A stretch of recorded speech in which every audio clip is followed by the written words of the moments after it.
Ladies and gentlemen, please take your seat. The show is about to begin. Presented by Front Yard Fantasy. I'm your host, Simon. Joined as always by my wildly handsome co-host, John Luke Garofalo. Our friend Coop with us, aka Coop A. Fiasco.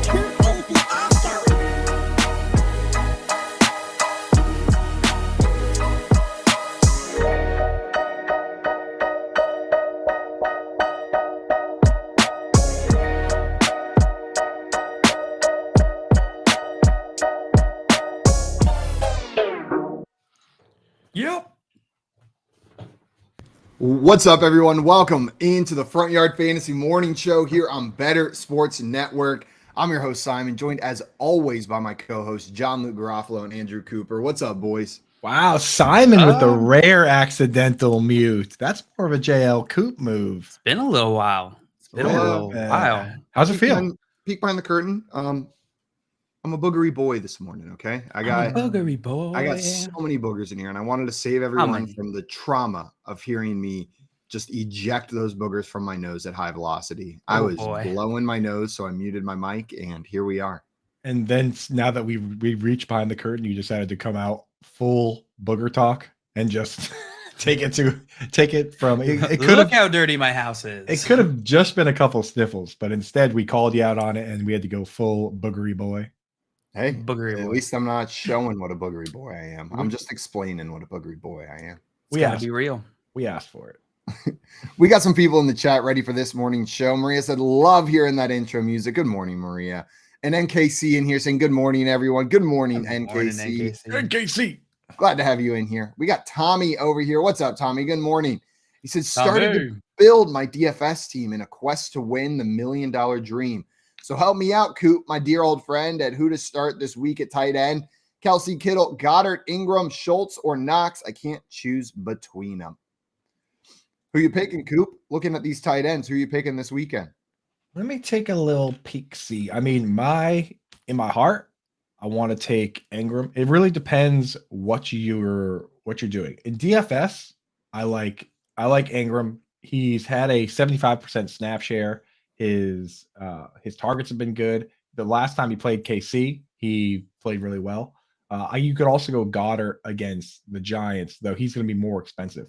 So for me, because of how many great options we have at tight end, I actually like building the rest of my roster and seeing what I have for money. Because if you really think about it, of the top 5 tight ends in fantasy football, the only one we're now missing is essentially TJ Hawkinson. Or I guess Mark Andrews is out too. But you have Kelsey, Kittle, Ingram, Schultz, Goddard. Knox has scored a touchdown in each of his last 5 games. You can't go wrong. You can't go wrong with these guys. So I actually reverse engineer my way into that. The only guy I definitely wouldn't start is Hayden Hurst against the Bills. I actually wouldn't start Schultz against the 49ers either. But definitely I go in there, reverse engineer a tight end, see what kind of money you have, man. Yeehaw. Fill out those other positions first. Do it. Man, what a week, Coop, where you're like, I don't know. All the tight ends. They're all season. It's been like, I don't know, this guy. And now we get into the postseason. You're like, every tight end is beautiful. Every tight end is worth starting. The world's your oyster, Tommy. What a world we live in. Guys, it is January 19th, Thursday morning, the year of 2023. And having a morning show where I say the date has really helped me transition into the year 2023. But we're getting ready for the divisional round games. We got 4 games this weekend, 2 Saturday, 2 Sunday. But right now, time for breakfast. So I hope you brought something. We got the news. We got the stories. You guys just have to bring your own breakfast. John Luke, you bring anything for breakfast this morning? Just my classic, signature cup of juice. One of these days, I'm waiting for it to be a little bit too full because you always tilt it a little bit as you're showing. And for you to just go, my classic cup of juice and dump it all over. One of these days. I'm going to do it. It's going to happen. I already know. One of these days. We gotta start doing either BSN or FYF branded juice cups. That exact cup with like a little FYF, I would buy it. I actually need some FYF merch. Where do I get that? Yeah, we gotta get you some. Where would I acquire some if I was looking to do so? That's a good question. Usually you can go to shop.frontendfantasy.com. Actually, you can still go there. It's got some of our, we haven't updated in a while though. We're gonna add some new stuff coming soon. Some new merch, some good maybe Sir Plant stuff, some good Coop stuff. Tommy, In the time being, design us some stuff. in the meantime, if you want some underpants that have me on them going like this, saying you're number one, that's all I'm saying. You got it. It's in there. It's right there. It's right there Okay. for Low you. price of $69.99. Low price of $69.99. You can have me on the front of your underpants, right on the crotch. Speaking of which, we got Craig in here saying morning, friendos. What's up, Craig? Welcome in. Morning, friend. Morning, Craigster. friend. Howdy, partner. Craigster. Greg joined us for our first mock draft of the offseason over on the fantasy football game show that we did on Tuesday. Dynasty mock draft, and the reactions to it were quite split. This is my favorite part of the offseason. It's a totally normal Dynasty Superflex mock draft. Like if you go into, maybe there's a couple picks. The rookies go a little bit later than they should. But the comments, like this is peak offseason, right? People come in and they're like, just trying to get attention with this crazy draft where Josh Allen and Patrick Mahomes were the first and second overal pick in Superflex Dynasty. Like, Mahomes, yeah. how old is he? We're Yeah, should attention be the seeking. second overall pick. Yeah, that makes me sad if people say Mahomes is old. He's like, what, 27? Oh God, yeah, that does make me feel bad too. I don't like it. YouTube comments they're their own beast. They're fantastic. I love it. Just chaos. So mean. They're so mean. They'll They're come mean, in- but they don't know how to be mean, so it doesn't really land. Right. But it's just very funny. It's most of the time it's incoherent. It's like third grade mean. Like, yeah, well, you stink and you look funny. It's like, oh shoot, no. I do look funny. Boner Boy 69 said he looked funny and I look stupid. Oh no, Not again. not again. Not again. Coop, you bring any metaphorical breakfast for me this morning? Anything Yeah. to talk about? I already had an English muffin with, that's my literal breakfast. Metaphorical breakfast. One thing that I've been seeing that I find interesting, our good friend of the show, Aaron Rodgers. Apparently he, because everyone knows that he's pretty open about his psychedelic journeys, his COVID defying shaman. But apparently, so he had taken ayahuasca, which we've talked about on the show. Now he can't stop talking about this thing he's seeing, this apparition, the Hat Man. Oddly enough, I had actually already heard of this Hat Man before. Have you guys heard of the Hat Man? Have heard No. of the Hat Man. Apparently, it's like this.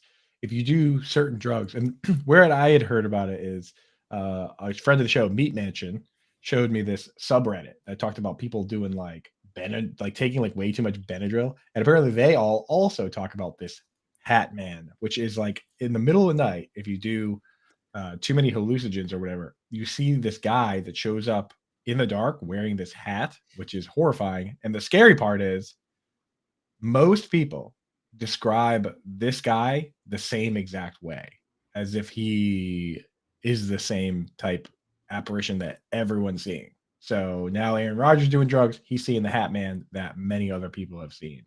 The context I'd heard about previously was sleep paralysis. Like, Yeah. not just with drugs, but people that suffer from sleep paralysis often see this same being, this same Hat Man. They're unable to move. One other thing I did just want to say, if you're listening to this and thinking you want to see him, please don't go the Benadryl route. Be very safe. That's incredibly dangerous. Yes. We did have a family friend pass away from attempting to take too much Benadryl for that effect. So like it can happen. It's not just some hypothetical crazy thing. Be careful. For the love of God, don't do that. I The mean, Hat Man, freaking terrifying though, because you're right, Coop. People that have had no exposure to it, had never heard about it previously, will describe this character the same way, whether it's from sleep paralysis, whether it's drug induced, whether it's ayahuasca. There's this same being. And if Aaron Rodgers is seeing it, it makes me, why do I immediately distrust him? That like he read about the Hat Man and he's like, Yeah. oh, this is a cool new way for me to get Because it comes attention. off like he is that some kid in high school who just tried right. smoking pot for the first time. Like he's like, oh guys, he starts like going way too in on it, like he's just going way too in on this. It doesn't He's come in- off He's in trustful. all the stereotypes. Like, Yeah, like, exactly. sure, there's stereotypes for a reason. You hit one or two of them, like in those experiences, but he's getting them all. He's getting the trifecta. Maybe it was just because of how it's presented to me, and where it was like nobody, Aaron Rodgers. I saw the Hat Man. So, exactly. I think you hit the nail on the head, though. I think there is a bit of that with sports. And I mean, there was clearly a bit of that with Michael Jackson, where if you're so wrapped up in one thing for your whole life, the moment you start like branching out, you feel like you've like discovered something. You know what I mean? Or like you're trying to relive some of those moments you might have missed while you were studying film for 15 straight years, you know, or 20 That's a good years or point. long. So could be, but yeah, Aaron Rodgers definitely comes off as that kid that's like, yeah, the Hat Man, TikTok, That's just totally saw it last night, man. Did you see it? Hat Man. He goes on TikTok. Twitter next and he's like, I don't know if anyone's ever heard of it. But Hogan's Heroes is a great TV show. Yeah, right. He's like, I just discovered a new band, Led Zeppelin. Have you guys seen Aqua Teen Hunger Force? Yo, these Green Day guys slap. We got Better Boss in the chat said, looking good, boys. Yeah. Tommy said, I see yeah. JL Komodo dragon when I am sleep deprived. That's fair. I've heard that before. You're not the first. Kids all over the world have described. They describe the same thing. They all describe the same thing. Have you seen Komodo Dragon Man? What JL doesn't know is that he actually does that in his sleep. Oh God, can you Like it's dark, you just hear Maria, can you confirm that? yeah, You'll you wake do up and that. he'll just be standing by the edge of the bed looking over you, and you'll just get the full Komodo dragon right over your face. And then he climbs back into bed and goes to sleep. But That'd be nice. Happens every night. somehow he always It's knows the tradition. moment you've just woken up to do it. He's still until that exact second. So that's what I saw for NFL news. Aaron Rodgers being extra. Yep. Craig said the Hat Man is also something that shows up if you have sleep paralysis, really big in the paranormal community. Are you big in the paranormal community, Craig? He's got Craig a is. podcast called Player Normal Activity. Ooh, Check I like out. that. I gotta check It's that a out. crossover Yeah. fantasy football paranormal activity podcast. So Send you me should a definitely check link. out. Yeah, link. Craig's to the that. pro when it comes to this space and paranormal activity. I saw a quote from Brandon Staley that was really funny. This is from Joe Reedy on Twitter, and Staley was asked if he was outcoached by Doug Peterson in that playoff game, and he said that wasn't the case for a half. Yeah, you weren't outcoached in the first half. Dang. Defensive AF. Wow, dude. But also, what a question. What are you expecting to get from that question? That's I don't know, man. And then Brandon Staley should have followed up with, "Didn't you see Peyton Manning? Halftime adjustments aren't real." So don't give Doug Peterson any credit. Just love the response. He goes, "Yeah, well, what about the first half?" Like, Yeah, he goes, not in "I the was up 27-0. Was that not coaching?" Like, that's basically what he said. Yeah, that doesn't come off great. Yeah, not good. There's been Stinker Staley. Yeah. So Staley, they're keeping him on, it seems, right? Or no? Yeah, no, and They I are. saw another report that Sean Payton's gonna, I think this is a big reason why he's expecting upwards of 20 to 25 million a year to be a head coach. Brandon Staley gets paid $4 million a year. The Chargers are perfectly happy paying a head coach $4 million a year and revamping the staff around him. On top of that, I saw a quote from Mickey Loomis. Mickey Loomis is the GM of the Saints, that said that they're seeking compensation similar to not what the Patriots got for Bill Belichick, which was 1 first-round pick, but he actually mentioned that the last time a coach was traded was when the Oakland Raiders traded John Gruden to Tampa Bay, and with that trade, the compensation was 2 first-round picks. So now a team's got to pay 2 first-round picks just to pay Sean Payton $25 million. I think that's wishful thinking from the Saints. I don't think they're getting 2 first-round picks. I think they'll get 1 and they'll be happy with it. This is just there. They're starting at 2. They'll trade for 1. See, that's what we think. But Mickey Loomis went as far as to finish that statement by saying 2 first-round draft picks being the starting point. I still think he's talking big game. Know what I mean? I think this is what we're expecting. Starting point. It can also go down from there, right? That's not what he's implying with that. But if they come in and start with that, So then you're telling me that Mickey Loomis is a fibber? I think he's a fibber, a fabricator, a Loomis, a fib? goofster, and a gaffster. I think everything he's doing is just crossing those lines. You think he's a goof and gaff and Fibonacci? Yep, I think he's all Fibonacci. That CH is doing a lot of work in that sentence. Wow. There's no CH there. He's Fibba. The CH two noise. Cs. Okay, but I was talking phonetically, I JL. see. He's Fibba. My bad. He's Fibba not getting 2 first-round picks, that's for sure. Oh, yeah. Yeah, play me That's off, what I'm Johnny. talking about. Play that laugh Tommy track. here saying it is my little guy's 16th birthday today. Doesn't sound like so much of a little guy, but can I get a happy birthday to Brandon and some life advice from you guys? Happy birthday, Brandon. JL, some life advice for Brandon on his 16th birthday. Life advice. I got some first. If I got some ready to jump in. Do it. Here's some life advice for you, Brandon. That's actually simplified my life quite a bit. And Thought you were gonna hit him with an Uncle Coop. I don't know why. I just was feeling that you were about to be like, here's some life advice from your old Uncle Coop. Brandon, old Uncle Coop's here. Why don't you take a knee, sport? Here's some advice that I found has truly simplified my life through the years. Because a lot of people, especially when you're 16 years old, you struggle with your wardrobe, right? With what type of clothes to wear, what type of person to be. And it doesn't, to me, matter as much what kind of style you want to go for, how you want to dress.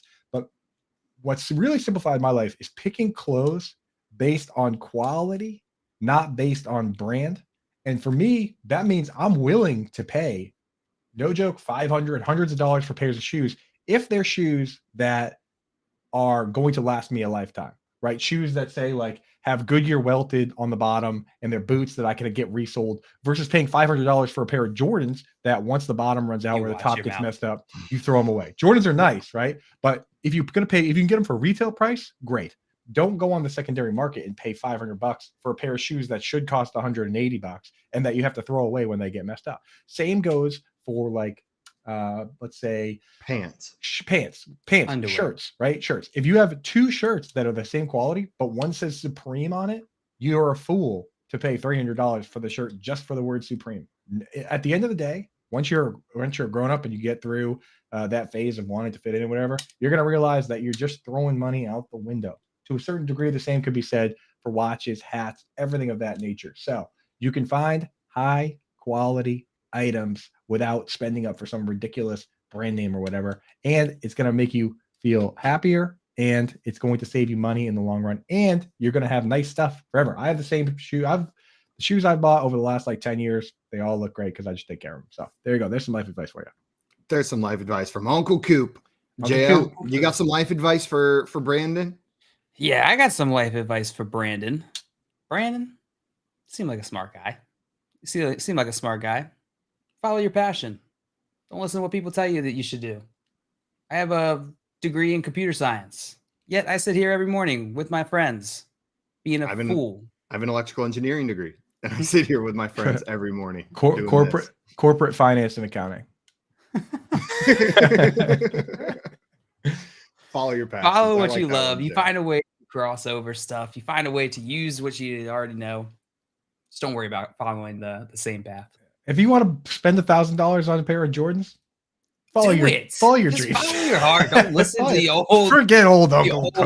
The old bum up there. Don't spend your own. If you want a $1,000 pair of Jordans, don't spend your own money. Ask your Uncle Tommy for them.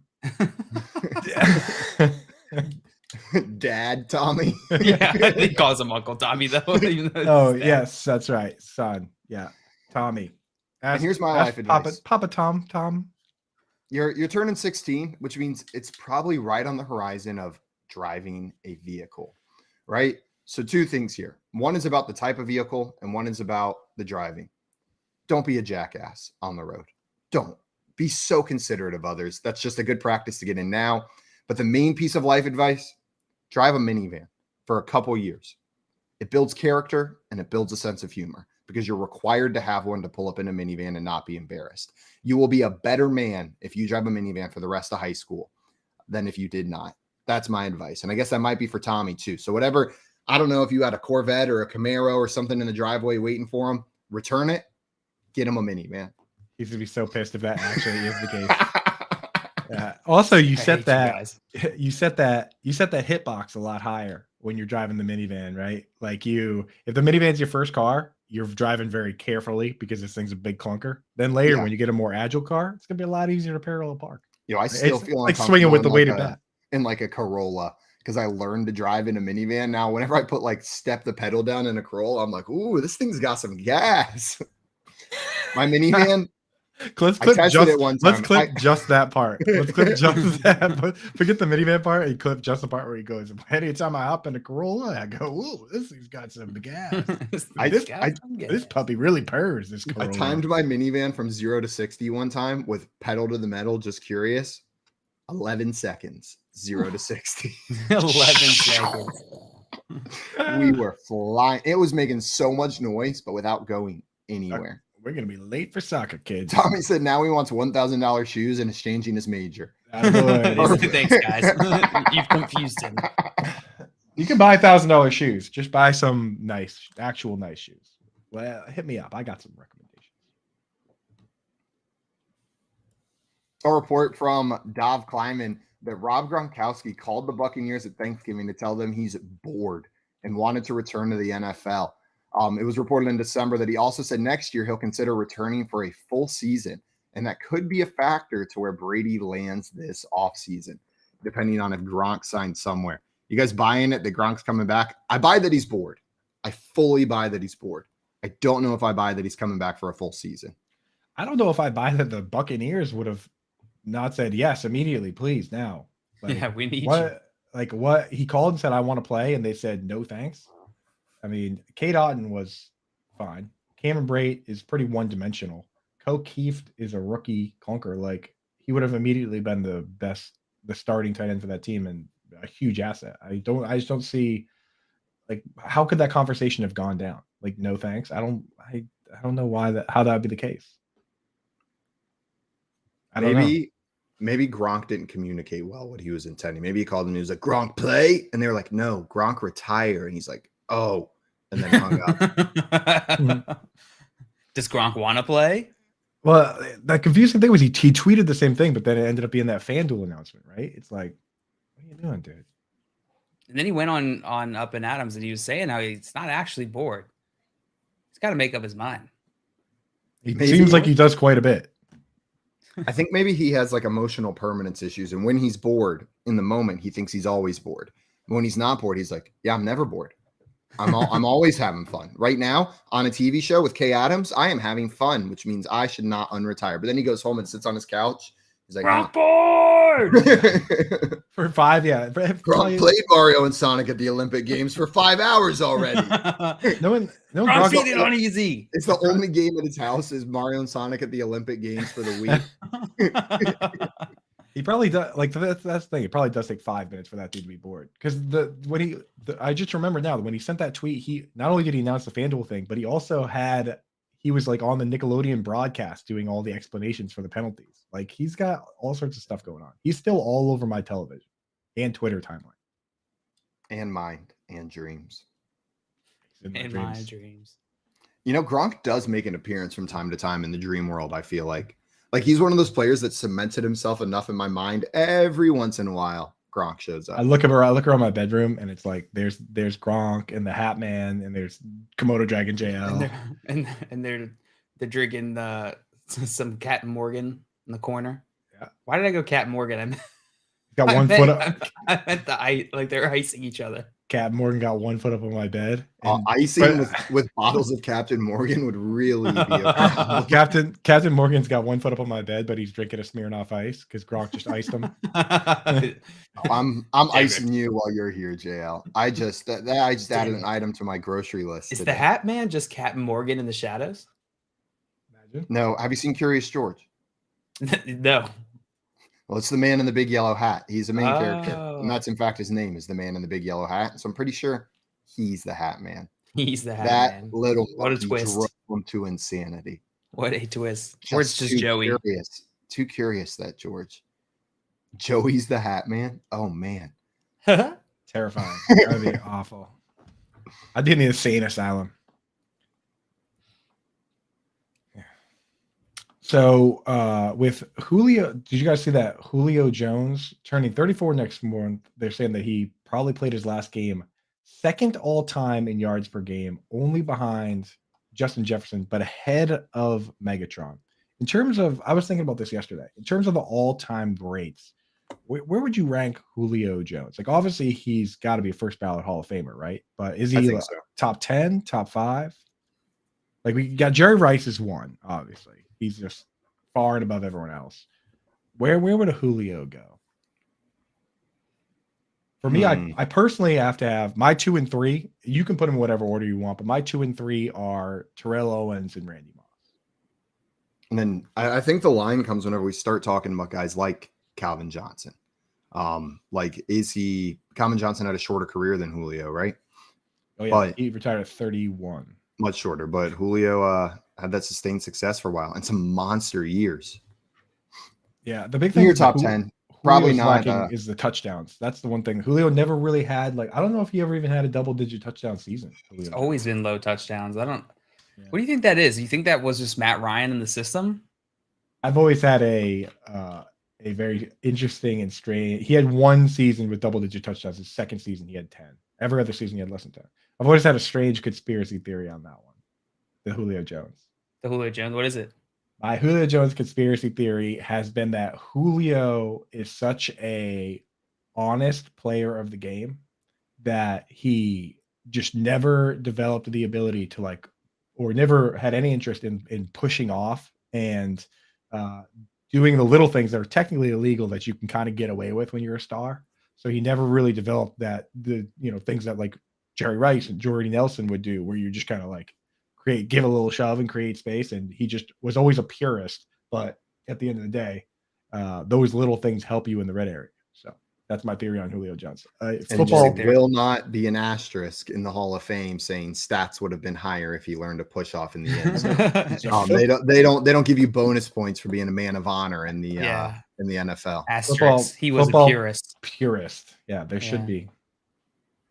I think Larry Fitzgerald's got to be in that conversation. Yeah, Larry's got to be up there. But so Calvin Johnson ahead of Julio Jones? Who's ahead? No, I think Calvin Johnson. I'd take. Would you take Julio Jones or Marvin Harrison? Probably Marvin Harrison. I think he's right outside of that top 10 now that we're talking about it. I think Tommy's right. He's near that top 10, but he's not quite up there. Yeah. I'm with that ranking. Yeah. Now, in terms of all-time fantasy points, let me pull it up. Do you guys want to play a little quick mini game and see if we can figure out the all-time fantasy point leaders at wide receiver? You guys into that kind of stuff?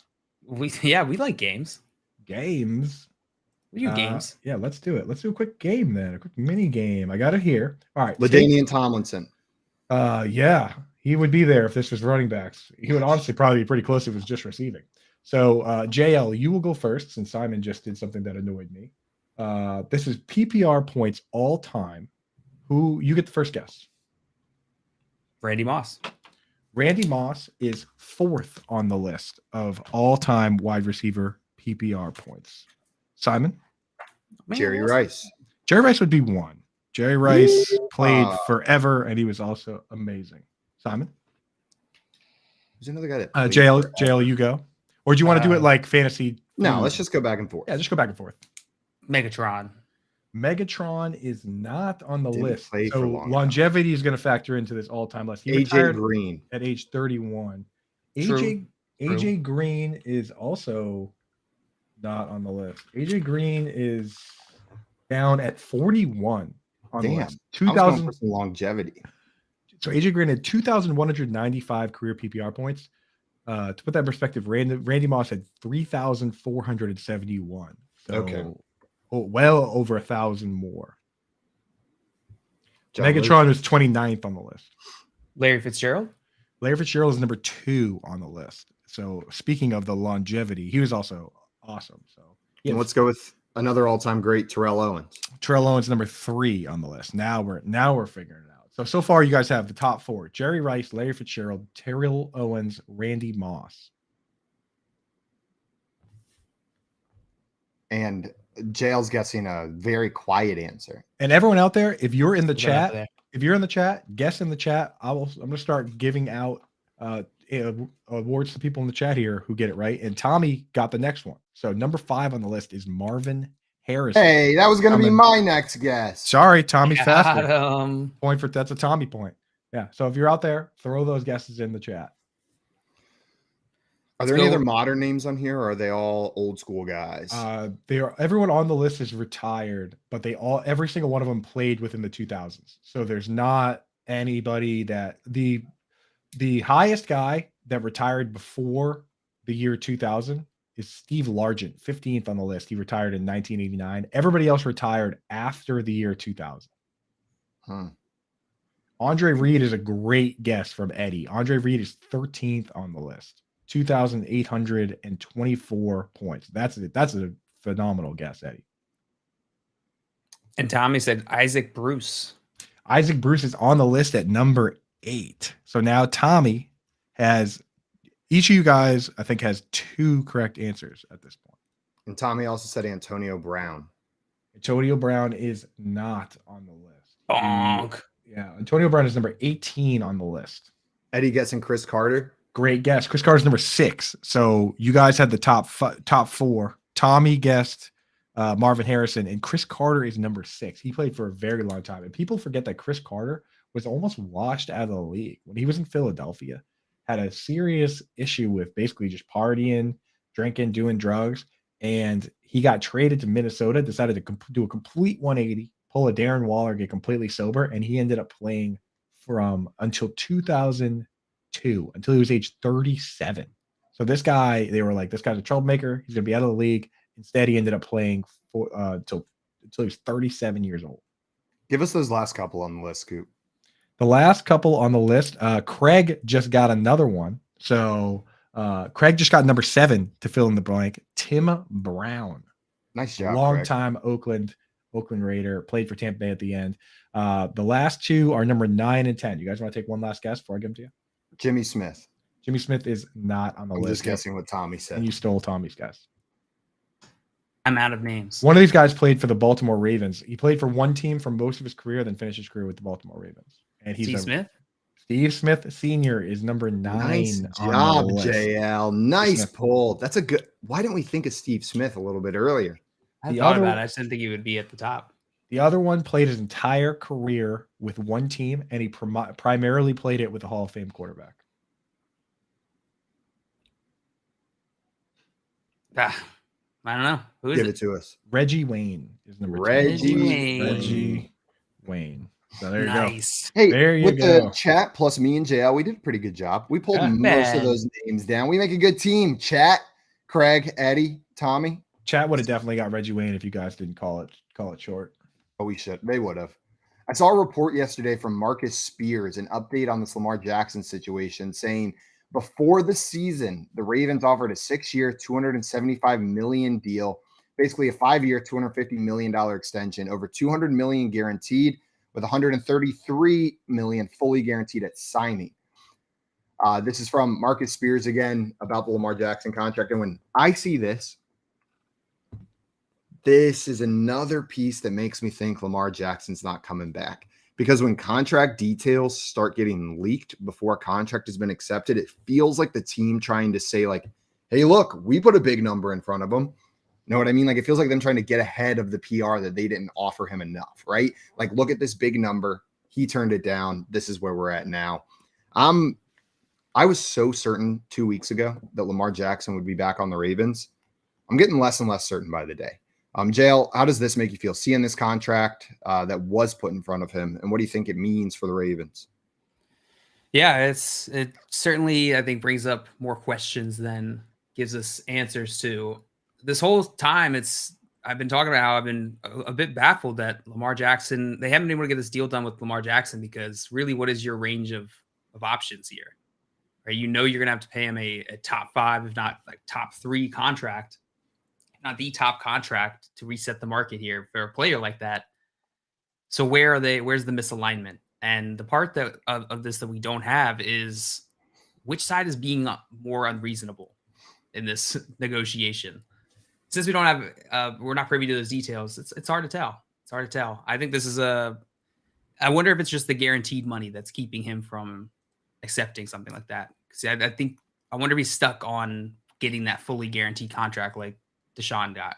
Well, and we don't know the details of what the non-fully guaranteed money means. There's still like 70 million sitting there that's non-guaranteed. It could be if you miss 2 games in a season, all of the non-guaranteed money is voided. You know what I mean? It could be something ridiculous. Like there's nothing that we know about what the clause is for that non-guaranteed money. So we also don't know what Lamar Jackson's looking for in a contract.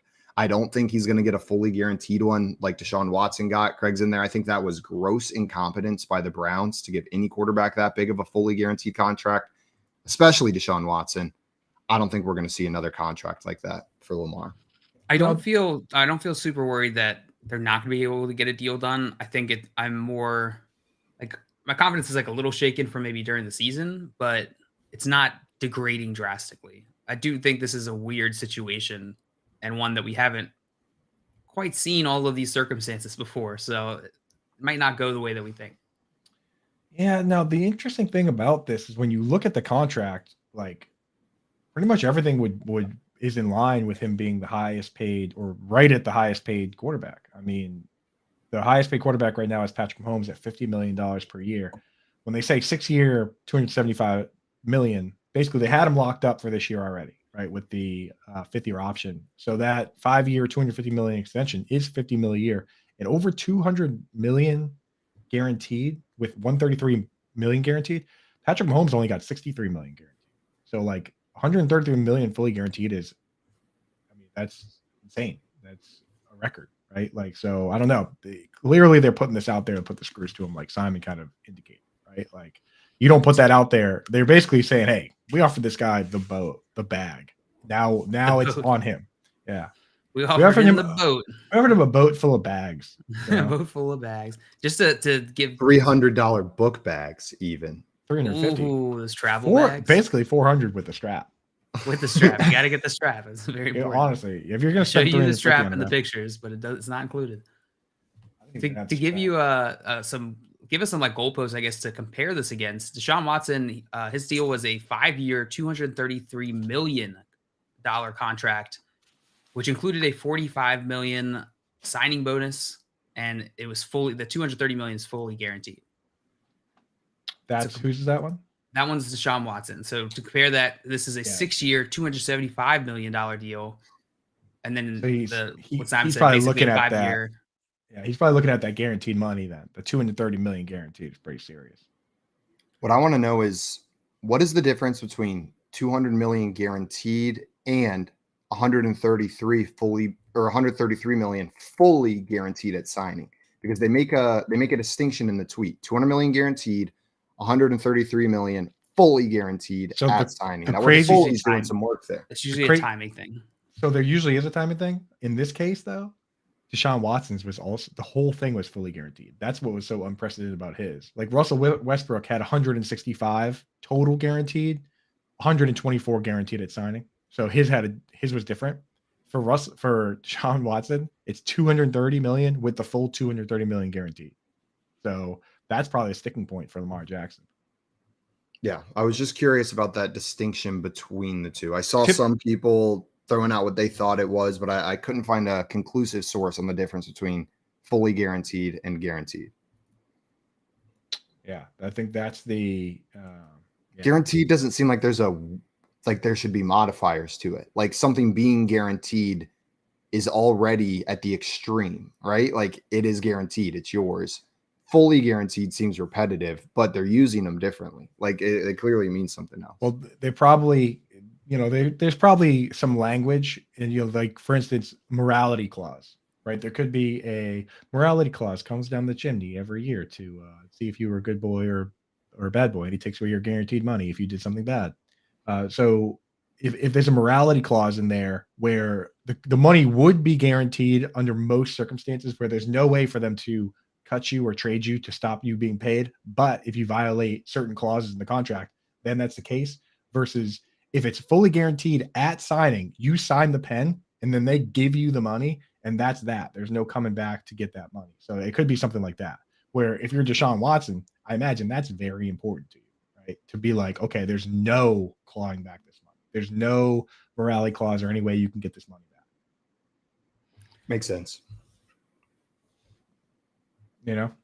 It probably applies to like retirement and things like that as well. Because I know with Calvin Johnson, when he retired, there was a big deal where the Lions, very kind of disrespectfully, in my opinion, went to him and said, after we retired, oh, by the way, you have to pay us a prorated portion of that money we paid you back because the bonus that we paid you up front is supposed to be prorated over these years. We gave you the money, you didn't pay the years, so now you got to pay us that bonus back. Like, they actually asked him to pay the money back. I think eventually they were like, all right, whatever, like, we're not going to ask for it back, but it was pretty public at the time that they were like asking him to pay them back because he retired early.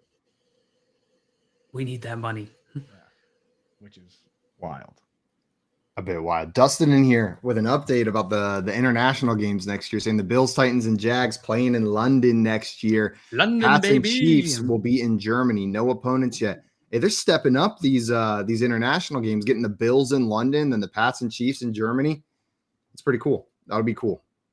I would love to go to one of the games in Germany or in London because I just love whenever they pan across the crowd and there's every jersey. It's just a bunch of general football fans. Yeah. Instead of like specific team fans. Like, what a cool game environment to just be surrounded by football fans. Like, it's a sea of neutral. They're all just screaming. I'll be at that game in Germany. Every year? No, just the Patriots one next year. I just texted my buddy just now. So we're going to Germany for a Pats game? That's the first I've heard. Dustin just told me just now, and I just told my buddy, and we'll have, once we find out when that is, we will go. Because we were already planning on going to Germany at some point. So I'll be there. There you go. Just got to load up my backpack. See you guys later. Get your strap. Guys, coming up, what's up, Joe? We got Eddie in the chat. He said, you can't pay a running quarterback that much. Lamar's been hurt the past 2 seasons. That's so just throwing that little lobbing over that little gas grenade in us. Yo, is Eddie kind of crushing it this morning, dude? Eddie's kind of crushing today.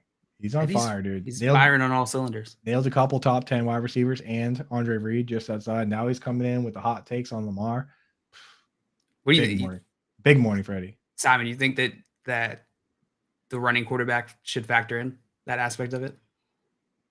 I think you can pay him. I think you can pay a guy like Lamar Jackson with the talent that Lamar Jackson has. Yeah, maybe he'll miss a couple games. It happens. Coop, you mentioned it yesterday. We see it with some of these rushing quarterbacks. The advantage he brings to your team when he's on the field is unbelievable. And you can start designing plays and designing that offense. I think Lamar Jackson is a good passer as well, right? He doesn't have to put himself in as much harm's way to still be an elite player on that field. So you give him the contract. Yeah. And you work with him to keep him healthy. And you have a good backup. Stay healthy. And you have a good backup. Yeah. Yeah, if you got a rushing quarterback, you probably need to have a good backup as well. True. Guys, coming up, we're going to play some fast guy, quick time, and a little bit of fantasy detectives as well. Then we've got a segment called Hot Seats, discussing all the coaching changes going on in the NFL right now. And then we're going to impart some of our knowledge on you, things we've learned recently in a segment we call the Moreau You Know. Right now, you're listening to the Front Yard Fantasy Morning Show here on Better Sports Network. Front Yard Fantasy with Simon, JL, and Coop. The Baltimore Ravens and linebacker Roquan Smith have agreed to a record 5-year deal worth $100 million. The biggest thing I saw from this wasn't even excitement from Ravens fans. It was, oh, shoot, if we're signing him to this big of a deal, how the hell are we going to sign Lamar to the kind of deal that he wants, is the general reaction I saw from Ravens fans. So the Ravens fans, and myself included, who thought, of course, they're going to re-sign him. 100% he's getting that deal done. This just crept in that little bit of doubt. Like, that is going to be an insane amount of their cap tied up in 2 players if they do sign Lamar. Here's an interesting wrinkle to this, is that Lamar Jackson famously does not want to use an agent. His mother is his manager, acting as his agent, so technically not really using a real agent. And Roquan Smith did not use an agent here. So the Ravens at least proved just now it's not the fact that he doesn't have a real agent that's holding this deal, because they just signed a monster contract with a guy that represented himself. It's baffling as a Ravens fan. Just looking at this as an outsider looking in. Why are they having so much trouble signing Lamar Jackson? you're going to have to pay him a top 5 contract or give him a top 5 contract at the position. And then on top of that, like, you're either waiting for him to get injured or to like get one over on him, which both of those don't really help you in the long run. So it's baffling to me that this is still an issue. I'm telling you right now, I already said this. Top quarterbacks get $45 to $50 million a year. He's not using an agent, so he's saving that money there. Why don't you just take the 5% you would pay an agent, take the top money, 45, 50 million, whatever it is, subtract that, $2 to $3 million a year from the total. Boom, there you go. Done deal. I just negotiated the whole thing. Front Yard Fantasy, weekday mornings at 7 Eastern on Better Sports Network.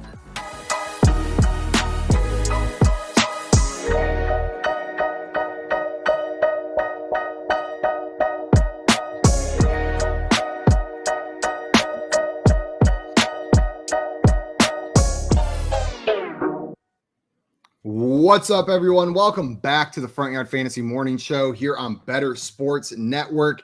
It is January 19th, 2023, and we are about to get into a game that we call Fast Guy Quick Time. We got some people in the chat ready to hang with us today. Joey showing up. What's up, Joey? And Joey letting us know out there in London, they were promoted from major fans. Now they are general fans. And JL is a mime fan. Oh. Welcome to the show, Joe. Thank you. I've been here the whole time. And Tommy said the hogs are in the pen. Are we? No. Are we the hogs? No, you guys are the hogs. I'm not a hog, right? I think we decided that we were all hogs. We're all hogs here. On this glorious day. On this blessed day, we're all hogs. That's right. Guys, the game we're about to play called Fast Guy Quick Time, how it works is our contestants will be asked a series of rapid-fire questions. There's one rule and one rule only, and it's don't think, just answer. First answer that comes to your mind, you say it out loud. If you think we're going to start rushing you, we're going to apply that pressure because the only thing that matters in this game is timing. You got to go as fast as you absolutely can.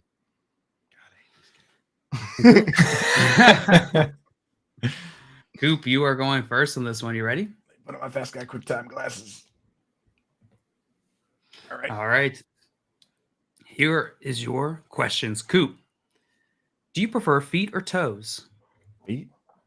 Do you wipe standing or sitting? Sitting. What's your stance on cheese? Love it. What would you say to police right now? Am I being detained? What happens when you die? Everyone misses you. What'd you have for dinner last night? COD. Kill one, marry one. Matthew McConaughey or Tony Stewart? I'm got to kill Matthew McConaughey because I'm marrying Tony Smoke Stewart. World champion. Spell Matthew McConaughey's last name as quickly as you can. MCC. Oh God. OUGHNAY. FYF gets its own clothing. What's the brand name? The front yard drawers. If you're a football player, what would your nickname be? Quick. Terminator. Nice. Well done, Coop. The Terminator. Eating COD. Let's go, dude. Eating COD, baby. Well done. Simon, you are next. Are you ready? I'm ready. All right, Simon. If you lived in modern day Amish country, what would they call you? Simon. If you lived underground in the sewers, what would they call you? Simon. If you lived in the year 3000, what would they call you? Joe Jonas. Who is the sexiest football player? Darren Waller. Which board game have you mastered? Catan. What kids' product do you still use every day? Rubik's Cube. Which product do you have to buy when it's buy one, get one free? LaCroix. Football player you used to look up to, but now hate. Deshaun Watson. Creepiest thing you said to a stranger in a dark alley. But now I can practice saying your name later. If you have an apprentice, what would be the first thing you taught them? How to wipe back to front. Nice. Well done, Savage. I would not.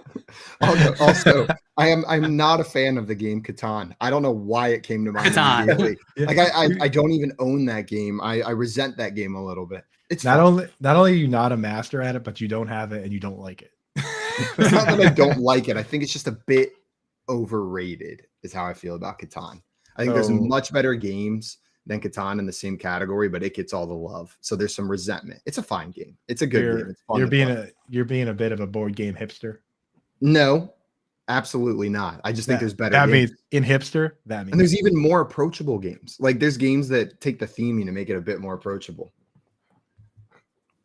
Yeah. I don't know why I said Joey that. goes back to front. Yeah. I like that Back to front. you're more concerned about your Catan answer than your wiping back to front answer.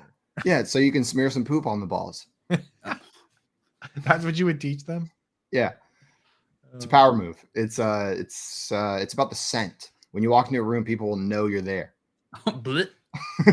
That is way over the top. I'm defending my answers. That's all I can do. That's like Kanye when he's like, as soon as they like you, make them unlike you.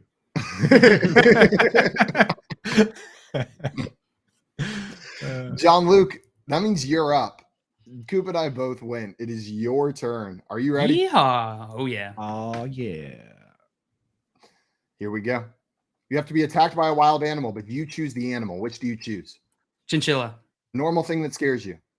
The dark. Person you imagined in a bikini. Me. Thing you know how to fix. Cars. Recurring dream you have. Simon in a bed, wiping white front to back. Place you've been trapped. My bed. Two normal things that are weird if you do them back to back. Pooping and eating. Person you think needs a hug. Coop. A train isn't far from a fork on the tracks. On the left of the track is a tied up Evan Ingram. On the other is a tied up Stephon Diggs. Which side do you let the train drive down? Evan Ingram. Oh, God. Place that makes you feel claustrophobic. Coffin. You did it, JL. Woo. You absolutely did it. A coffin is a good one. I watched the show where they make bets with each other, and one of them was that you wouldn't spend 8 hours straight in a coffin. You're Just- right. I wouldn't. Just in a coffin. And Easy bet. they did it, and I was like, no way. That's where I draw the line. I'm not doing that. And halfway through, they put a tuna sandwich in there with her. Oh, it's disgusting. Disgusting. Stinky. JL, you didn't imagine me in a bikini? No, it's me. So It's it's always me. you. It's always me. Even when it's you, I think it's you. Turn around and it's me in the face. It's me. It's always been me in that bikini. And I've been having car issues, JL, so I'm so glad you know how to fix the I car. know nothing about fixing it. I know how to change your brake pads. One of my That's pretty good. Not good at doing it though. One of my favorite, like, simple but small memories. There's just like dad moments where people are doing really dad things. Know what I mean? Like, oh man, you're just such a dad. I was visiting our friend Tim up in New Jersey when his parents used to live up there. And we came home from somewhere to his house, and the hood of his dad's truck is up. And I see sticking out of the truck, like in the air a little bit, are a pair of Crocs with some cargo shorts attached to his dad, just leaning over in the truck. And he's not sure what he's doing. He's fixing a lug nut or something, but he's like, I think I almost figured it out. Like, he had no particular thing he was doing, just trying to figure something out with his Crocs on, his cargo shorts, leaning over the open truck in the driveway at like 4 p.m. on a Saturday. That's dad stuff, bro. That's dad stuff right there. Like 4 p.m. on a Saturday. I know what I'm doing. I'm fixing the not broken truck in my Crocs. Dad stuff. Taking a peek, taking a look. Taking The a only look. thing more dad in that situation would have been if it was a tractor instead of a car or the truck.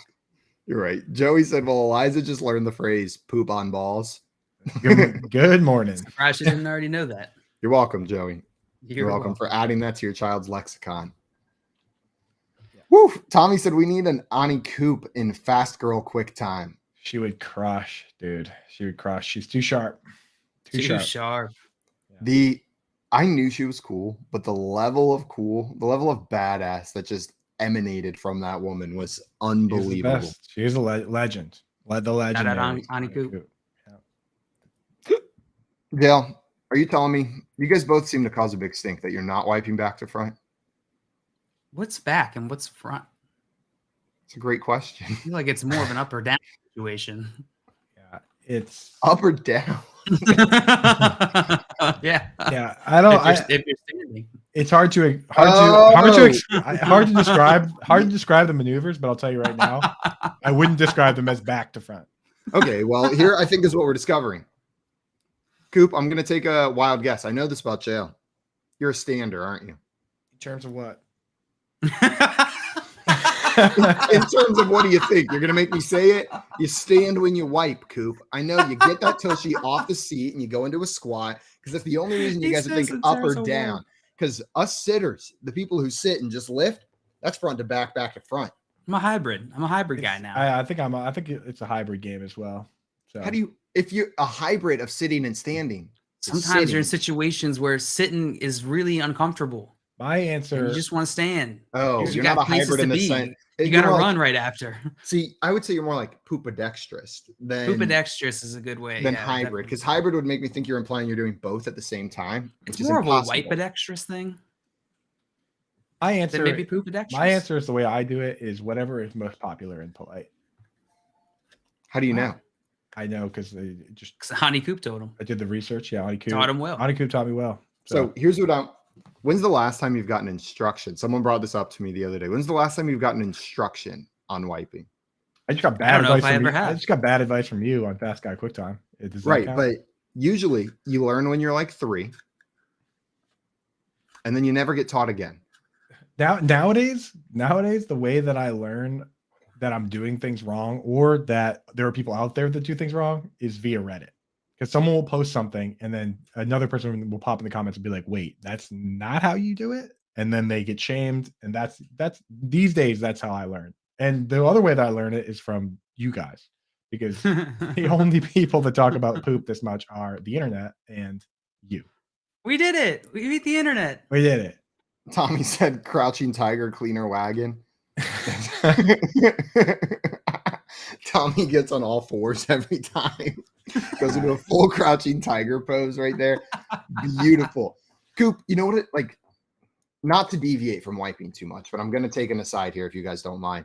The standing sitting thing blew my mind, that some people stand, some people sit. But the other one that blew my mind, a similar kind of thing, is I saw a thread where people were talking about how they think in pictures, like visually, as opposed to auditorily. Like they don't have an internal voice in their head whenever they're having thoughts. Like whenever I think, I hear a voice speaking. Know what I mean? Like I hear words in my head. It's auditory. Yeah. But apparently there's people that just never think auditorily, and it's closer to 50-50 than you would think. And that just blows my mind, because I can't even conceptualize thoughts without words, like how to have thoughts without language. You've being never part pictured of it. anything? I mean, I have, but there's words attached. I'm describing the scene. Always? But like,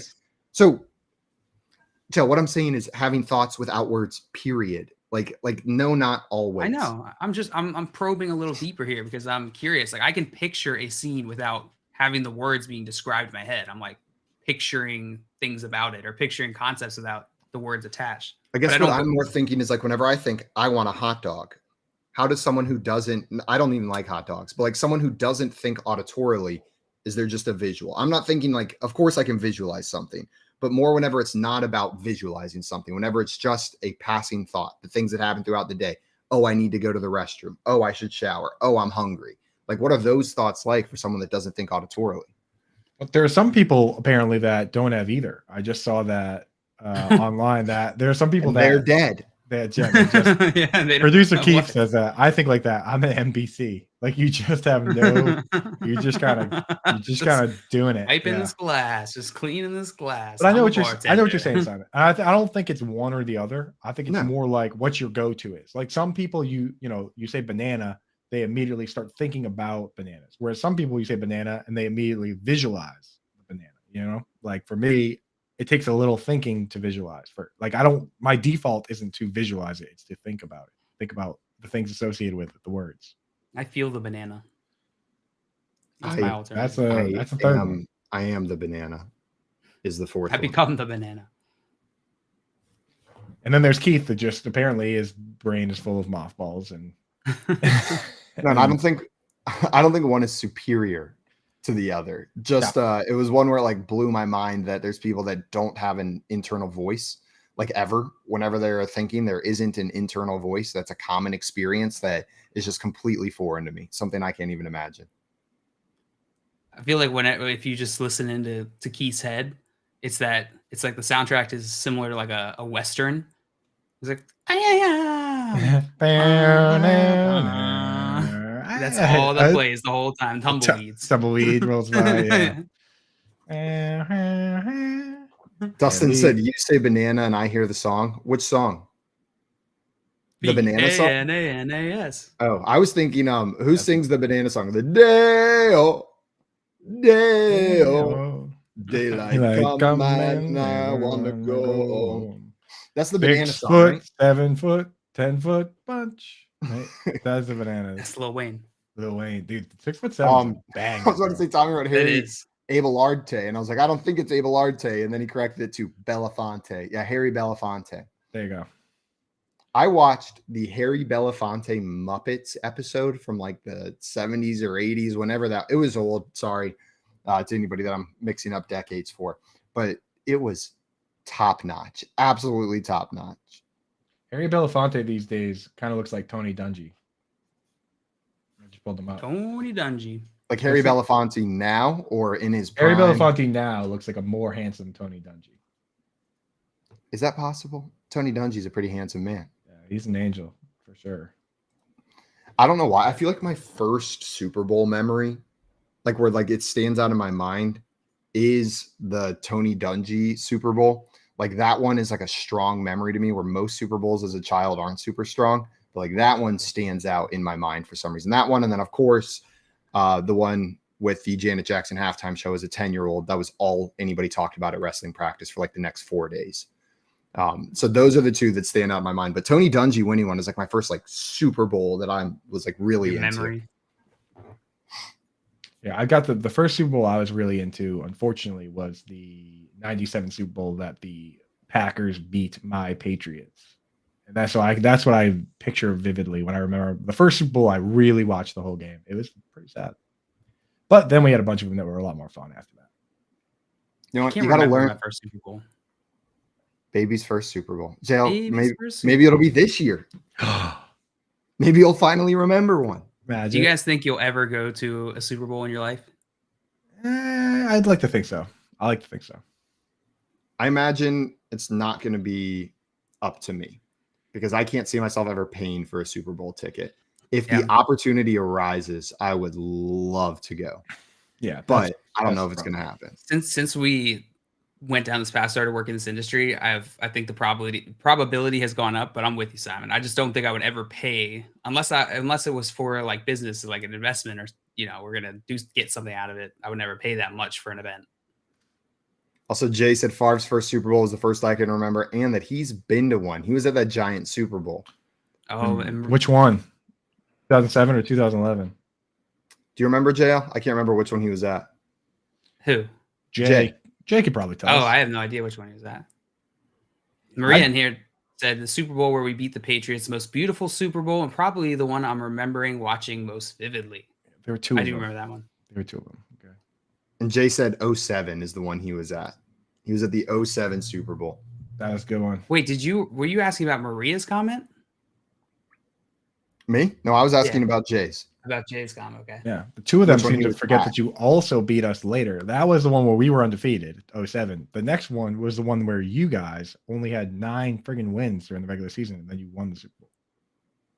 Keith in here saying I would pay to watch the Jets lose in the Super Bowl. That'd be dope. You Live. can make that happen. Joe Namath ain't walking through that door, brother. And Tommy saying the 1984 Raiders Washington was the first one that he truly remembers as well. 1984. Yeah, I remember that one too, but I it was was a -10. It was in my past life that I remember that one. I actually played in that game. In my past life. I returned punts. Not well. That's cool. Not well. You were no Ray McLeod, that's for sure. I was no Ray McLeod. Uncle Ray. And Maria saying, no, I did not forget. That's for sure. Fully aware of those. Yeah, that was sick. As we're going to get into our next segment here, and this segment is called Hot Seats. We're talking about any coaches that are on the hot seat or changes that have already happened in the NFL. This is our segment. We've already seen pieces moving at the head coach position, at the coordinator position for multiple NFL teams. And this is where we break down what's going on, maybe some potential candidates for these positions, and what we think about what the teams are doing here. Yeah. So why don't we do a quick rundown of who has been fired already? Arizona Cardinals head coach Cliff Kingsbury has been fired. Nathaniel Hackett, a little while ago, Denver Broncos head coach, fired. Chop him Lovie up. Smith. Lovie Smith, Houston Texans, fired. You're fired. So yeah, Carolina Panthers, Matt Rule, fired. a long time ago. Arthur Smith. And we already mentioned Reich. I did not mention Reich. Frank Reich, Colts. Fired. Lot of jobs out there. We've also had some coordinators that have been let go. Byron Leftwich let go from the Jacksonville Jack. You're fired. Sorry, I almost said let go instead of fired. Joe Lombardi, offensive coordinator for the Chargers. Fired. You've been fired, Joe. Get your things and leave. Just go. And I can't think of any others, but if you can, put them in the chat. We'll talk about them. Put them in the chat. So that's what we got. Yeah, there's a number of guys that are probably still on the hot seat. We don't know for sure. You don't have to fire people on Black Monday. You know what I mean? Like, as we see, news is still trickling in, decisions being made.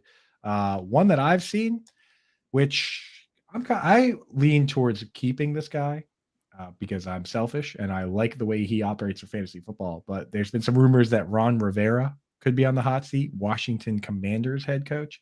The reason I like him for fantasy football is he notoriously has one of the most consolidated offensive snap counts of any coach. I mean, with the Panthers, before he came to this team, he had arguably the most consolidated snaps I've ever seen. It was the same 3 wide receivers and running back every single play. With this team, it was pretty close. He did mix and match the running backs a little bit, but I mean, we've seen him use Logan Thomas on legit 100% of the snaps at times. We've seen Terry McLaurin be, if not number 1, but then top 5 in snap share in the league as a wide receiver. And I like seeing that. That's good for fantasy football, using the same guys every play. The opposite is what Jail's Ravens do, which is like nobody plays more than 60% of the snaps. So I want to see Ron Rivera stay for fantasy football reasons, but I could see why he could be fired. Do you guys think he's going to be fired, or do you think he'll get another shot? I think he gets another shot. I think with a team that's in the current state that it is, like the Washington Commanders, you build a little bit. They have a decent frame. You build a little bit more. Ron Rivera is a good enough coach, and you see if he can pull it together this next year. Maybe with a upgraded quarterback. Give him a year with Sam Howell. See if he can develop Sam Howell, right? I think I brought up a few weeks ago Ron Rivera being a potential candidate to get fired here. Yeah, I think that it doesn't feel like the pressure's hot enough yet for him to really be pushed out, but certainly I think getting there. I don't think this Wentz decision looks great for him. Now, to move to another team, the Tennessee Titans did hire a new GM. They hired Ran Carthon from the 49ers. And what this means, Coop, you talk about teams that are smart in getting compensatory picks. Well, the 49ers haven't had to do too much. They just had their coaches poached repeatedly. And this is the 4th time they're going to get a compensatory pick for their coaches in the past couple of years. With this GM now being, or the director of player personnel from the 49ers now leaving and going to be the GM of the Tennessee Titans. They're picking up a 3rd-round compensatory pick. Yeah, that's a fairly new rule. I think it's part of the 22A, whatever it is. What is it? Resolution 22A or something like that, where if you have a minority coach that's hired away from your team, or minority, anybody in the front office, so not just a coach, it could be assistant GMs, anything along those lines. For instance, when Brad Holmes was hired, he was a former head scout of the Rams, was hired to be the GM of the Lions. The Rams received a 3rd-round pick. So anytime you're hiring away minority coaches, you get a 3rd-round pick. That's pretty good. I mean, it's in between the 3rd and 4th round, but still, it's a meaningful pick for sure. Yeah, and it's worked out for the other teams that have hired away staff from the 49ers, so I understand why the Titans went after this guy. 49ers are building something pretty good over there. If you're looking for a front office position, it makes sense to target the 49ers front office because they seem to have their stuff together. Also on the Titans, they're looking for an OC, right? You mentioned their GM, Simon? Yeah, they had a new GM. Yeah, the Rand Carthon. And the offensive coordinator, from what I've seen, it looks like they're interviewing Eric Bieniemy as a potential offensive coordinator replacement, as well as Matt Nagy and Charles London. Charles London is Falcons quarterbacks coach. Yeah, so the thing with Eric Bieniemy, like, feel like the next step for him is to be a head coach. I mean, what kind of money would you need to be given to leave your locked in, cushy job as the Chiefs offensive coordinator to go be offensive coordinator for the Titans, which is seems like a high risk situation.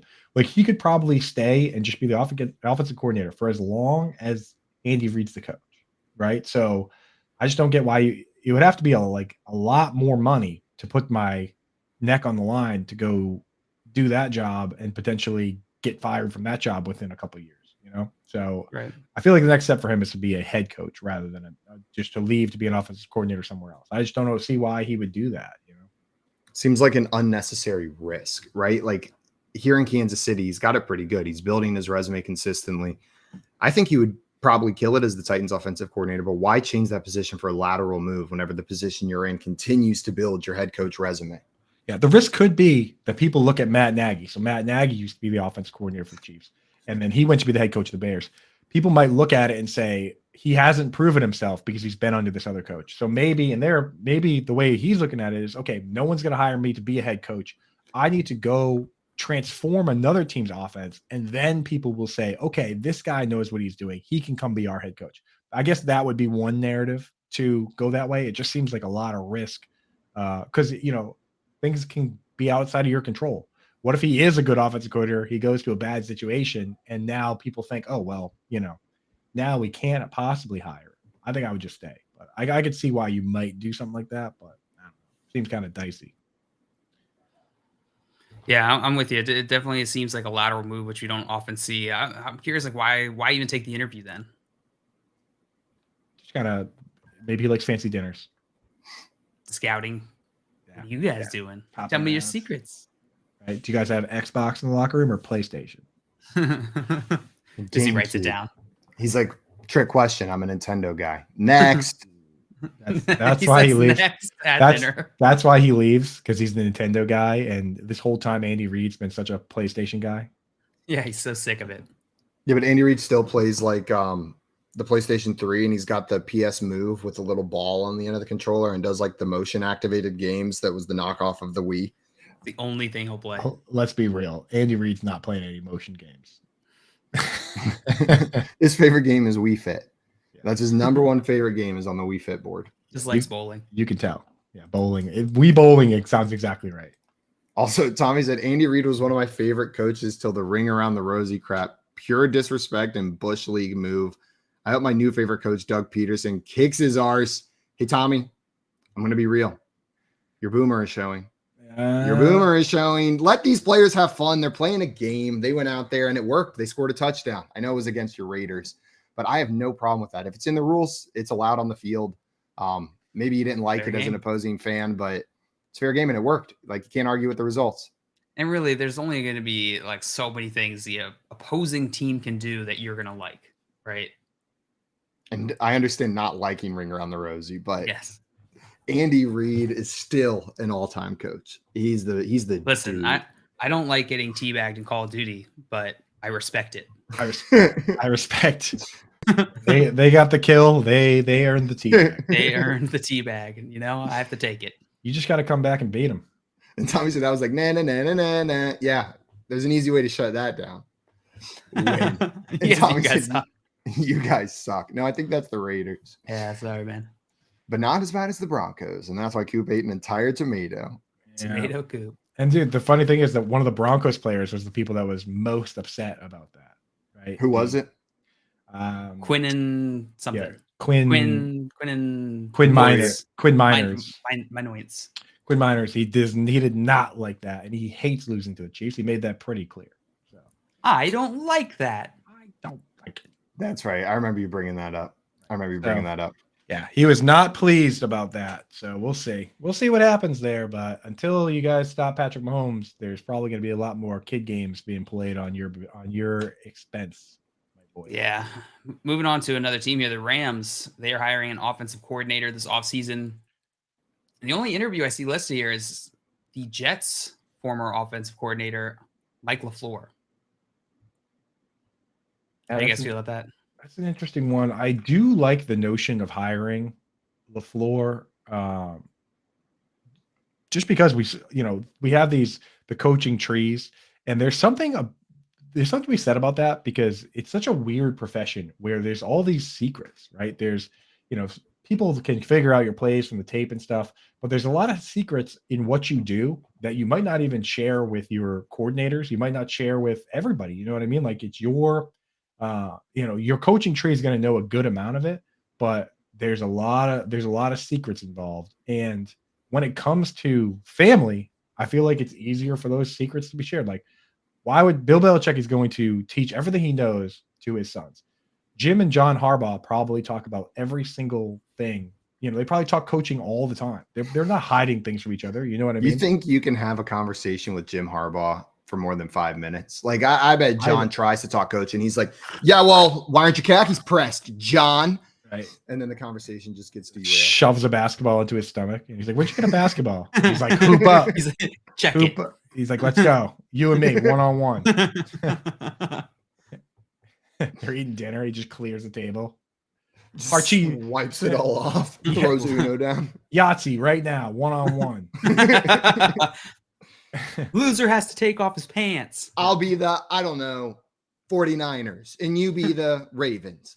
But I could see it's like, Matt LaFleur being a great coach. I could see, I don't see why Mike LaFleur wouldn't have conversations with him, learn a bunch of those secrets, bring a lot to the table. So I do like that type of nepotism in this particular field. It's interesting because, again, there's a lot of secrets, and if the good coaches are sharing their best secrets with certain people, I want those people, right? I want Kyle Shanahan because he knows everything that his father, Mike Shanahan. I'm not everything. Everything. It was on a USB drive, passed down from Shanahan to Shanahan. Labeled Just Shanahanigans. Shanahanigans. And then you plug it into your computer, and there's only one thing on it. It just says, as soon as they're starting one of your running backs in fantasy football, switch them. Switch it. That's the only thing it says. Because key to success. It says, for example, hype up Trey Sermon, start Elijah Mitchell. Right. And when they ask you why you did that, just tell them hot hand. Hot hand, baby. Hot hand Shanahan. That's that hot hand Shanahan USB, passed down generation to generation. We got some people in the chat coming in to say good morning. NKC back. What's up, NKC? Welcome back in. NKC. And Albert said, good morning, everyone. Good morning, Albert. Glad to have you in here. Albert. And we got Tyson Carter in the house. Morning, Tyson, with a question. What up, Tyson? Ooh, a question that could upset JL's family, Maria, and of course, Dr. Microanalysis. Any chance that Saquon leaves the Giants? How dare you? How dare you even suggest a question such as that? But I think they do everything they can to keep him on the Giants. With the success that they found this year with the roster they have, they're going to try to keep Saquon. Sure, there's a chance. Money talks, but I think he's going to stay with the Giants. Here's what I would do if I was the Giants and I was this new GM and coach, right? I don't want to commit to anything too soon. We've seen coaches do that. We saw the Raiders immediately commit to Derek Carr, and now they need to uncommit. Here's what I would do. I would go out this offseason and I'd say, hey, we had some success with this team. I want to see it one more time. I would transition tag Daniel Jones, right? What that means is you set his tender at the level where if any team wants to sign Daniel Jones away, they can do it. You have the opportunity to match. And if they do sign him away, it costs them 2 first-round picks to do it. So basically it puts them on the trade block for 2 first-round picks, plus you have to pay the guy. So I transition tag Daniel Jones. I then franchise tag Saquon Barkley. And I say, look, one more year, we're going to run it back. If you guys are as good as you say, we're going to give you, maybe we're going to go out and get the long-term pieces that we're going to get anyway, because what we want to do, this is our new franchise coming in. We're going to keep building, the Kayvon Thibodeaux and guys like that we want for long-term. We're going to bring those guys in anyway. If you can do it again, get us back to the playoffs, we'll give you long-term contracts. This is going to be the team. If you come out, turns out it was a fluke, you do nothing, we're going to let you walk. We're going to collect the 3rd-round compensatory picks when other people throw you the bag, and then we're going to build our team over the next couple of years, and then we're going to compete that way. That's how I would do it. It's pretty extensive. I could see that happening. I don't think that's a bad strategy, Coop. I think I think we could see this go either way for Saquon. I could see Dable saying, "Hey, we still have some holes in the team. We need to ship Saquon off. We need to reinforce this team. We need to reinforce the defense, this offensive line, really build this up before we can even start to entertain paying a massive contract or a top 5 contract to running back." But Simon, the point you made, I think, is probably the strongest, which is I think this year changes this conversation a lot. In that I don't know that Saquon I would be pretty confident Saquon is not going to be on this team if the Giants had a terrible year. Or Saquon didn't have the year that he did. For sure, man. The conversation doubt. got completely flipped because this new group came in and they looked at Daniel Jones and the tape and the offseason and everything they've seen. And they said, we're not going to pick up your 5th-year option. People forget that this new head coach, this new GM, they were in place when that decision was made. So they said, we're done with this guy.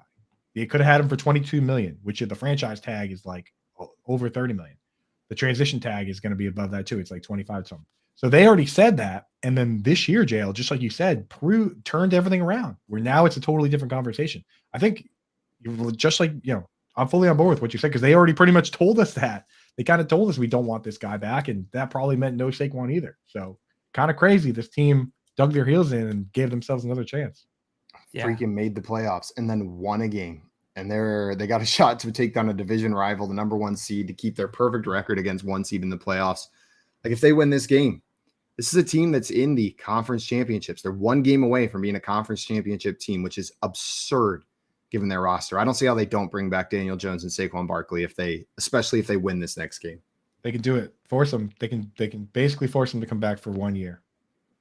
They should. We had another question from Tyson in here. Said, need thoughts on a keeper next season. Whoever we keep, we lose the draft pick in which we got them. I have number 1, pick 12 team PPR. So number 1 pick, 12 team PPR. The top 3 options are Saquon Barkley in the 2nd round, Jalen Waddle in the 6th round, or Calvin Ridley in the last round. John Luke, which of those 3 are you keeping? Saquon in the 2nd, Waddle in the 6th, or Ridley in the last? I'm getting rid of Ridley. You'll probably be able to draft him. You don't need to keep him. It's a nice value, but it's a very speculative value. What round is Ridley? The last round, whatever that is. So I'd imagine 15. I think I'd go Waddle in the 6th. Yeah. The good thing about there. The good thing about the Waddle pick in the 6th is that, like, if you really think about having the first pick, there's no difference between your 2nd and your 3rd. You have to factor this into your keeper decisions. There's no difference at all between your 2nd and 3rd round pick, right? Because of the way the draft goes. 1st round here, and then you go back all the way around. 2 and 3 are back-to-back picks. There's no difference between your 2nd and 3rd round pick. Same with your 4th and 5th round pick. So if it was a 4th or a 5th round pick, then it would have been the same thing. But Waddle is in the 6th round, which is that next round down. So it actually is a huge difference between the 5th and 6th round. So I'm keeping Waddle in that instance. And I'm keeping That's a great point, Coop. That's like 24 picks in between the 5th and the 6th round right there, as opposed to no difference. 1 pick in between the 2. People forget about that with Dynasty. Like, now the season's over, you know where your pick is, right? You know that you're, like, even if you came in 10th in a 12-team league, your 3rd round pick and 4th round pick aren't that much different. If every Dynasty league I'm in, the rookie drafts are linear. Don't be no snake. No snake. Oh yeah, all of the rookie drafts are linear and non-snake. Oh yeah. So you there don't is get no that snake. Same thing. Yeah. Yeah. So in that, if your league is not a snake setup, then that you wouldn't be able to take advantage of that. But the keeper point is a good one. Absolutely. Redraft. Yeah. If you do have a snake one, I mean, that'd be kind of weird. Most keeper leagues are snake, right? So that would make sense. Yeah, the keeper. And Tyson said, is there any value in getting Saquon as the last 2nd round pick? I could have CMC and Saquon. So they already have CMC. That kind of makes me lean more towards Waddle even more. Secure that wide receiver value in the 6th round. I think you're going to be able to make up some value from losing Saquon in the 2nd. You can only keep one. Yeah. That's what it sounds like. That's where it comes into play. It's not they're that keeping CMC. Is there a limit on how many times in a row you can keep the guy? Because the other benefit of keeping Waddle is that Waddle might be also worth a 5th round pick next year. So if it's like most leagues that I'm in, where you keep him for a 6th and next year it's a 5th, Waddle, you could keep Waddle for like 3 years. Whereas if you're keeping Saquon in the 2nd this year, you might not keep him for a 1st next year. You know what I'm saying? Right. So with the Waddle pick, you could be getting multiple years of Waddle. Like Waddle, if he plays the way he did this year, then he could be a second round value. This year getting the 6th, next year you're getting him in the 5th. After that, you're getting him in the 4th. Like you get more longevity out of a keeper like that. Seems like we mostly agree on the Waddle point here, that we would all be keeping Waddle with that 6th round pick.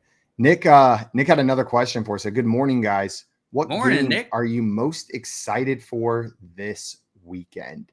Who's playing? Ooh, so we got the Jaguars Chiefs on Saturday afternoon, and then Giants Eagles Saturday night, Bengals Bills Sunday afternoon, and Cowboys 49ers on Sunday night.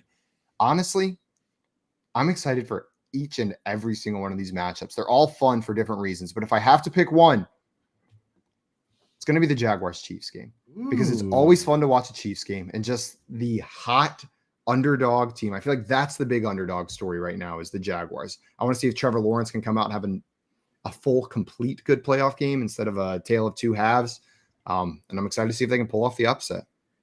If the Jaguars beat the Chiefs this weekend, Pandemonium. that's it. We're full tilt going Jaguars fans, super fans for the rest of the playoffs. Jail and I will go buy a jersey on Saturday if the Jaguars beat the Chiefs. I've already planned. My mom got me I mentioned on the stream before Christmas that I was gonna purchase a Jaguars jersey heading into the playoffs, but I was like, oh, I can't buy it before Christmas because it's bad form.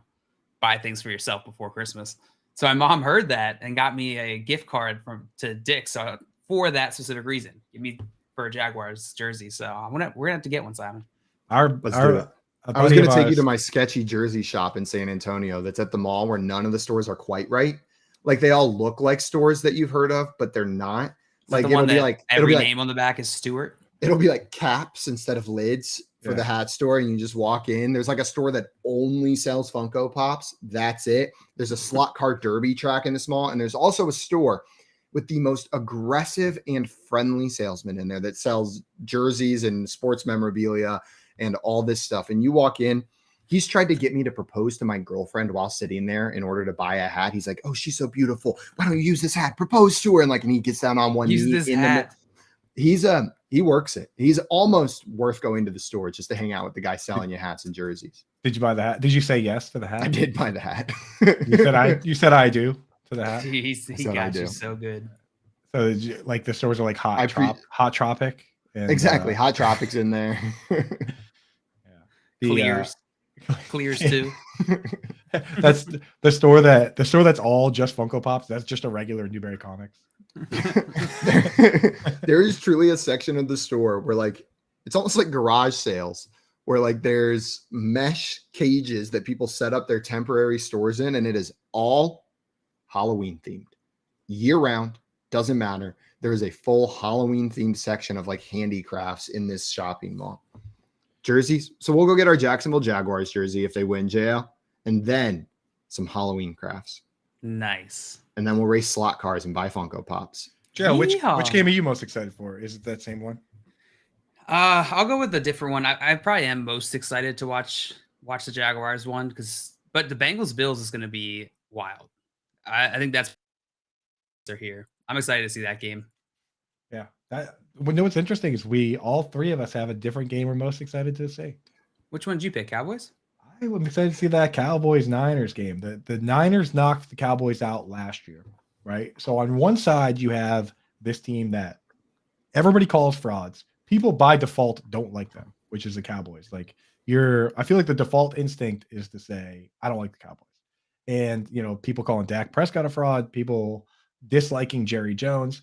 On the other side, you have this team that people generally like. They're built, everything is built to win. And then you have this quarterback where it's pretty divisive situation. People don't know if it's just the team, if this guy is actually the real deal. So I feel like this game, we're going to learn a lot here. Dude, if the Cowboys lose this game, I don't know how you go and revamp and change up what you're doing.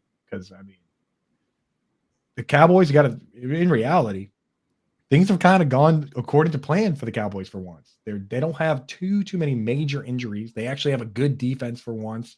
They have two good running backs, a quarterback, a star wide receiver, a tight end that scored 2 touchdowns last game. Tyron Smith magically came back just in time. Zach Martin's playing at an all-pro level. Like, if this team can't win the way they have it set up now, yeah, I mean, maybe you do have to start thinking about whether Dak Prescott's the guy at 29 years old. It's crazy. So this game, there's a lot riding on this game. Brock Purdy himself, like, people are saying, we got to go back to Trey Lance next year. Like, Brock Purdy has a lot riding on this. He needs to prove that he's the guy. So a lot riding on this game. I think that's why, to me, this one has so many good storylines. I'm fired up about it. If they lose this game, Jerry Jones is going to tweet out, I told y'all we should have gone with Johnny Football. Imagine they bring him back now. What he's up to. Just hanging around. Getting iced. Constantly. Johnny Manziel just like, and it's not funny to him anymore. He just lives in a constant state of everybody trying to always ice him. And like he breaks down and like an ice shows up. He's like, no, I can't do another one, guys. Please. It's 11 a.m. Don't make me. Okay, I'll do it. I just had 6. We do have a multitude of good options to watch this weekend, though. It seems like this playoffs, more so than the past couple years, I'm excited for more and more of the matchups. Like, it just seems to be coming together into a really exciting playoffs. Hopefully, it's not anticlimactic at the conclusion. I want one of those all-time Super Bowls, one of those games that comes down to the last minute, because it feels like with the playoffs we've been having so far, that's what this deserves. Like, it deserves that cherry on top at the end. I'm excited. Yeah. When I look at these games, though, for me, I think the deciding factor on which one's most exciting is that, like, I look at the Chiefs. They should win. They deserve to win. And I don't think the Jaguars are going to be that upset because they are still on the way up. You know what I mean? Same with the Eagles. The Eagles have been the powerhouse. They deserve to win. The Giants, you know, they kind of surprised everybody, but I don't think Giants fans would be upset if they lose. That upset, right? Then it's like Bills, Bengals. The Bills, they're the favorites. They're the big story. You know, the Bengals went last year. You know, the Bills should probably win. In that last game, I can't decide who should win, right? Like, should the 49ers win? Like, do they deserve it more? I don't know. You know, that's why that one to me is like, the other ones, I feel like people aren't going to be too upset or surprised if they go the way they're supposed to. But I love an underdog story. And I think that same thing you're talking about in the other one, the fact that there is a clear underdog makes it a little, like, that adds an element of excitement for me. Guys, while you're watching these games this weekend, if you missed out on our previous NFL playoff challenge, or you're not doing so hot in it, you can still join. We got a new one starting this week. The NFL Playoff Challenge continues with another contest starting right now, sponsored by our friends over at Lucra. You can click the link in the app right below here at bettersports.com and register for free. You set your lineups, no more than 2 players from any team. Get it in there and compete against the hosts and the community. You can win a signed NFL jersey of your choice and appear on BSN. You can come up here with us. We'll shout you out for winning that playoff challenge. So go and join. Again, this is sponsored by Lucra. Get in there. I'm not doing so hot in the first one. I am currently in 145th place, but all of my players are still alive. Every player I picked is on a team that advanced. So I played the long game. I didn't pick any players from teams that did not advance. I got a couple of Eagles that didn't play in the first round. No Chiefs on there, but we'll see how it turns out because so far, not so good. Keithan, you're saying I'm in 22nd, but went hard on the Vikings. Yikes. Which one's that one? The BSN Playoff Challenge on RT Sports. And Tommy said 10th place, baby. I'm in that. Let me see where I'm in. I'm in 93rd. Okay. So we're going to sneak our way up there, Coop. Yeah. I lost. Only of 2 players I lost. I lost Austin Eckler, ouchie, Mouse, and I lost Greg Joseph. Don't care. That's my kicker. Greg Joseph. I lost my kicker like emotionally, but not literally. Brett Maher is my kicker. Yeah. I got Dak Prescott, Patrick Mahomes, Christian McCaffrey, Stephon Diggs, CeeDee Lamb, Travis Kelce. My team's unbelievable. It's beautiful. It's incredible how good it is when you can pick whoever you want and they're all playoff teams. I was thinking the same thing when I was looking at my team, Coop. I was like, hot damn, look at this squad. Clicking through, I'm like, who are the best players? I'm going to pick those guys. Yeah. The best players on the best teams. That's who I think I'm going to put on my team. Which hasn't necessarily worked.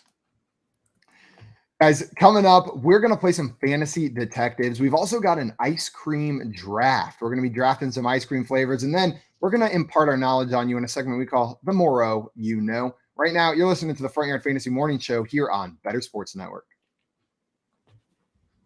Better Sports Network is sponsored by Lucra. Okay, it is now time for our Lucra app contest of the day. Obviously, we have been telling you about Lucra throughout the last couple of weeks here on the Better Sports Network. What we're talking about is an app that you can download. You sign up, you registered. I was looking at it today because I'm in Missouri, and it's like, well, Missouri doesn't have legalized, excitement of wagering, betting, all that, but you can do Lucra. And the reason you can do it is it's a contest. You challenge a friend, you challenge a buddy, family member, whoever it is, and you can look at that day's events and you can kind of say, okay, I'm going to take this side of the coin. You want to take this side, most points scored or most yards thrown for, whatever you want to do. You can create these contests. Money is put up.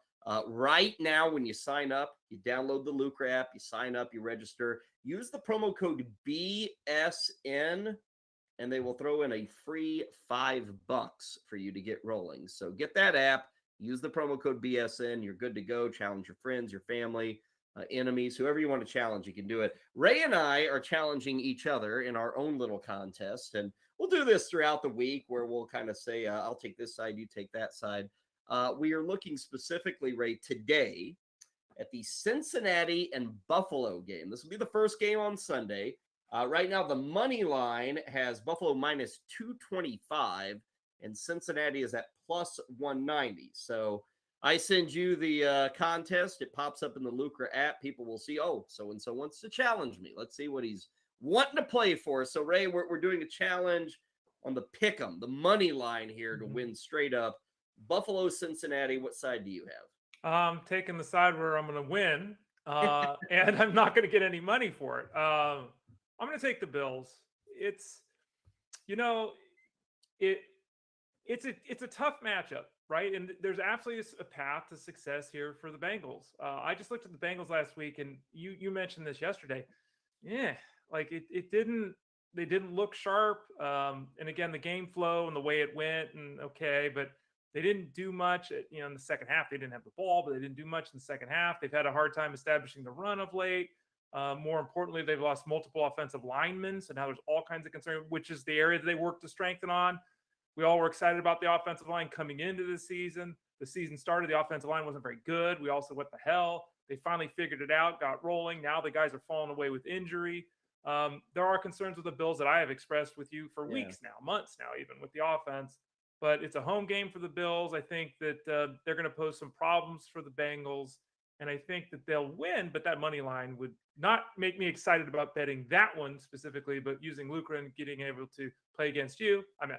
That is our Lucra app contest of the day. Ray's taking the Buffalo side straight up. I'm going with Cincinnati. We'll continue to hit you with some Lucra app contest as we go through the week. And again, reminder, head over to your favorite app store, download it now. Lucra, by the way, is how you spell that. Better Sports Network is sponsored by Lucra. Winning is fun, and beating your friends is even better. Download the Lucra app today to challenge your friends and win money.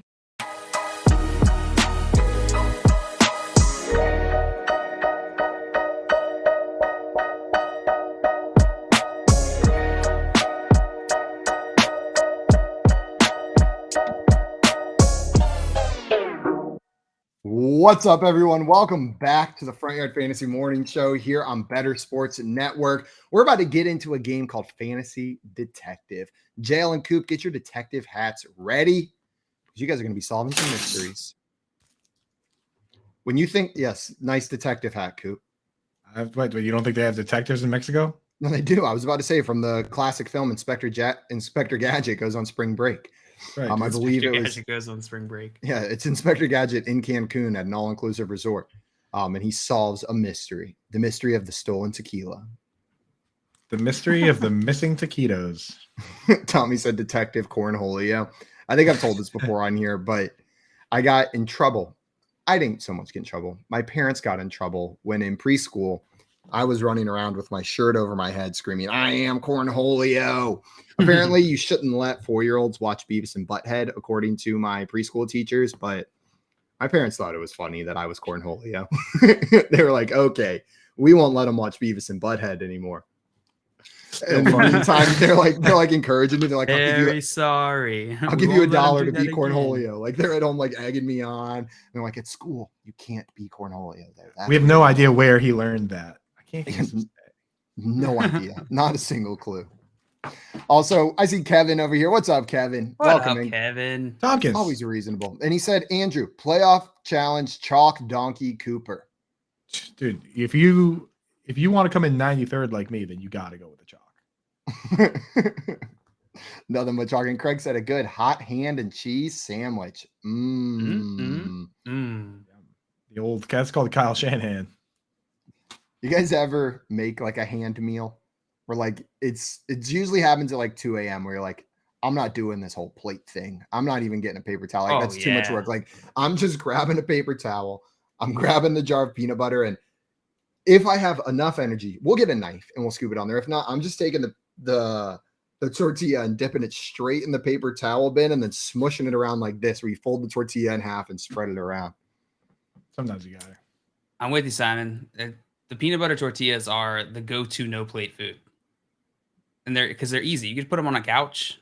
They're not going to make a mess. No, if anything, your tortilla is going to get dirtier, not the couch. And I'm not worried about that at 2 a.m. You could literally rub my dog's butt on the tortilla and I'd probably still eat it at 2 a.m. That's probably where I draw the line. Yeah, me too. As soon as I said it, I was like, the line's a little before dog's butt, but That's definitely not. Probably where I'm going to draw a line. It's somewhere between the couch and dog's butt.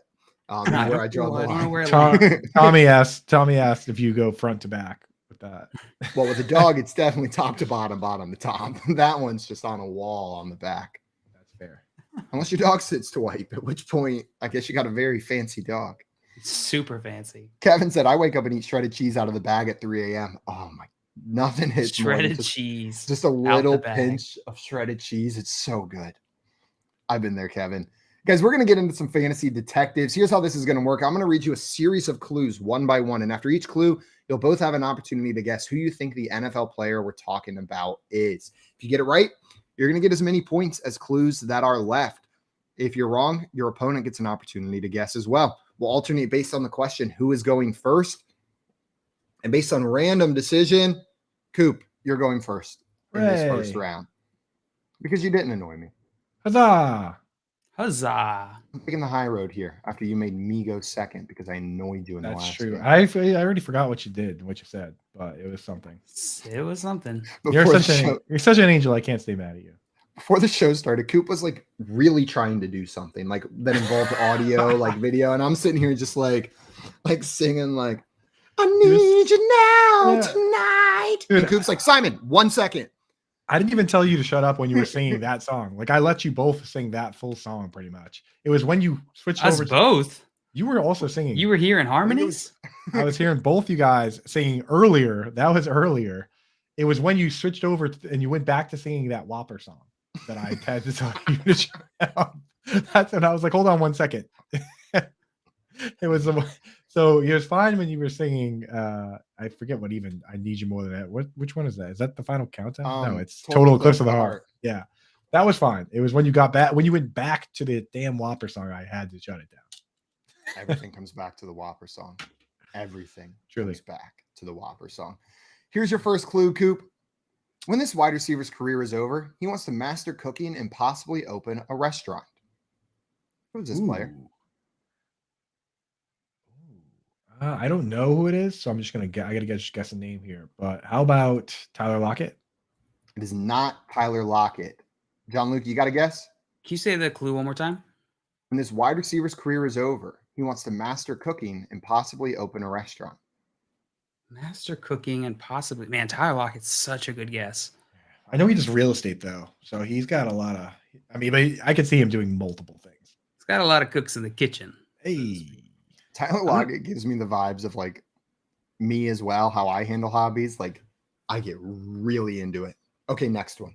Okay, next one. Okay, and I'm super into each and every one of them, but I jump. I'm a hobby jumper. What hobby you currently on? We've been on one for a while, but the rock climbing is the current. But it's been like 8 months pretty consistently, a couple times a week. About time to jump. We'll see, but this one's having like positive impacts on my life, so it might stick around. Usually they're a little bit self-destructive. They take away money and time. Yeah, but it's like you don't get rid of hobbies completely. You just move them to the back burner where they're still there. It's like, and then you And I come focus back on to them sometimes. Yeah. Well, I mean, you're still gonna, you just keep rock climbing, but it's not your main focus. It's not what you're doing a lot of Googling. I got a Rolodex of hobbies I can go back to. John Luke, All right. you got a guess? I do have a guess. I'm gonna go with DK Metcalf. John Luke, you are 100% correct. This is Shut DK up. Metcalf. Coop, when you said Tyler Lockett, I was like, oh man, JL's going to stick on the same team and guess DK Metcalf. You are 100% right, JL. That's going to be so many points. Dude, he looks so 4 good in a chef points. hat. You know what's For getting crazy? that That right. I actually, after I said Lockett, I thought DK Metcalf, but then I was like, no, wait, this is DK Metcalf is the guy that says he eats a bag of candy every day. Yeah. And he's That's a why chef. he wants to learn Exactly. how to cook. Yeah. He really needs to. So that's He's so neat. many points. That puts me in such a hole. Yeah, 4 points for JL on that one. The rest of your clues for this one were this player always listens to the same song before he goes out to play. Nobody Needs Nobody by Play a Fly. It's his song before every single game. This player's dad, Terrence, was a guard for the Chicago Bears, Detroit Lions, and New Orleans Saints. Dramatic pause after Chicago Bears. And then the last clue was this player finished the year with 90 catches and 1,000 yards. Oh, and there was one more clue. This player had a new QB throwing to him this year. So does What that was mean the JL song? gets 5 points then? There was 1, 2, 3, 4. No, 4. JL gets 4 points. Cool. Because there were 4 additional clues left after that. So, JL, you've got an early lead. 4-0 in this game with that DK Metcalf pool. Coop, Boo, I am going to boo. push the possession arrow your way for that beautiful assist. Because I do think there was an assist there. Getting Tyler Lockett, planting that little bit of a seed, whether he knew it or not. How dare you diminish my accomplishments? Possession JL, arrow my I'm way. diminishing nothing. You get all the points. 4 points, baby. There's nothing diminished about that. Good luck But catching up. I Coop. am a greedy boy. I want the possession arrow and the points. JL's like, I took the inbound pass, bounced it off a player's back, got it myself, took it all the way down, dunked it. No assists. No assists, just me. Just call me Nobody Marcus gets Mariota. That's right, dude. Who Sometimes was I the still artist go for back. the song? The artist of that song was Play a Fly. Playa, and then Fly. Can't find it. I just see one by Maybe- an artist by maybe the it's in name of Spanish. Duke Deuce. And this is Playa meaning beach. Could be a Beach Spanish Fly. song. Beach Fly. Oh, he's a member of 3-6 Mafia. Play a fly is. Here we go. Also, Craig in here see that said, song. nothing wrong with that, Kevin. Shredded cheese is awesome. And said, apparently, I am behind on the live feed. Not that far behind. Shredded cheese talk just happened. We're about to move into our second round of Fantasy Detectives. John Luke, you've got the first guess here and quite a lead at this point. 4-0. Oh, You ready? Boo. This player wore Lion King socks when he was drafted. Jamal Williams. It is not Jamal Williams. Coop, you've got a guess. Is it Aiden Hutchinson? It's not Aiden Hutchinson. Here's your next clue. This player's favorite ride at Disney is Space Mountain. Pretty chalk. Whose Chalk. isn't? Player's favorite thing is chalk. So this is a fun guy. This is a real fun guy. Let's go with Tyreek Hill. Tyreek Hill is incorrect. Coop, The whose thing- favorite ride is Space Mountain? The thing with Tyreek Hill is that I don't think they even show 5th round picks on TV. Like he would have to be at the draft. So he's got to be like a 1st round pick.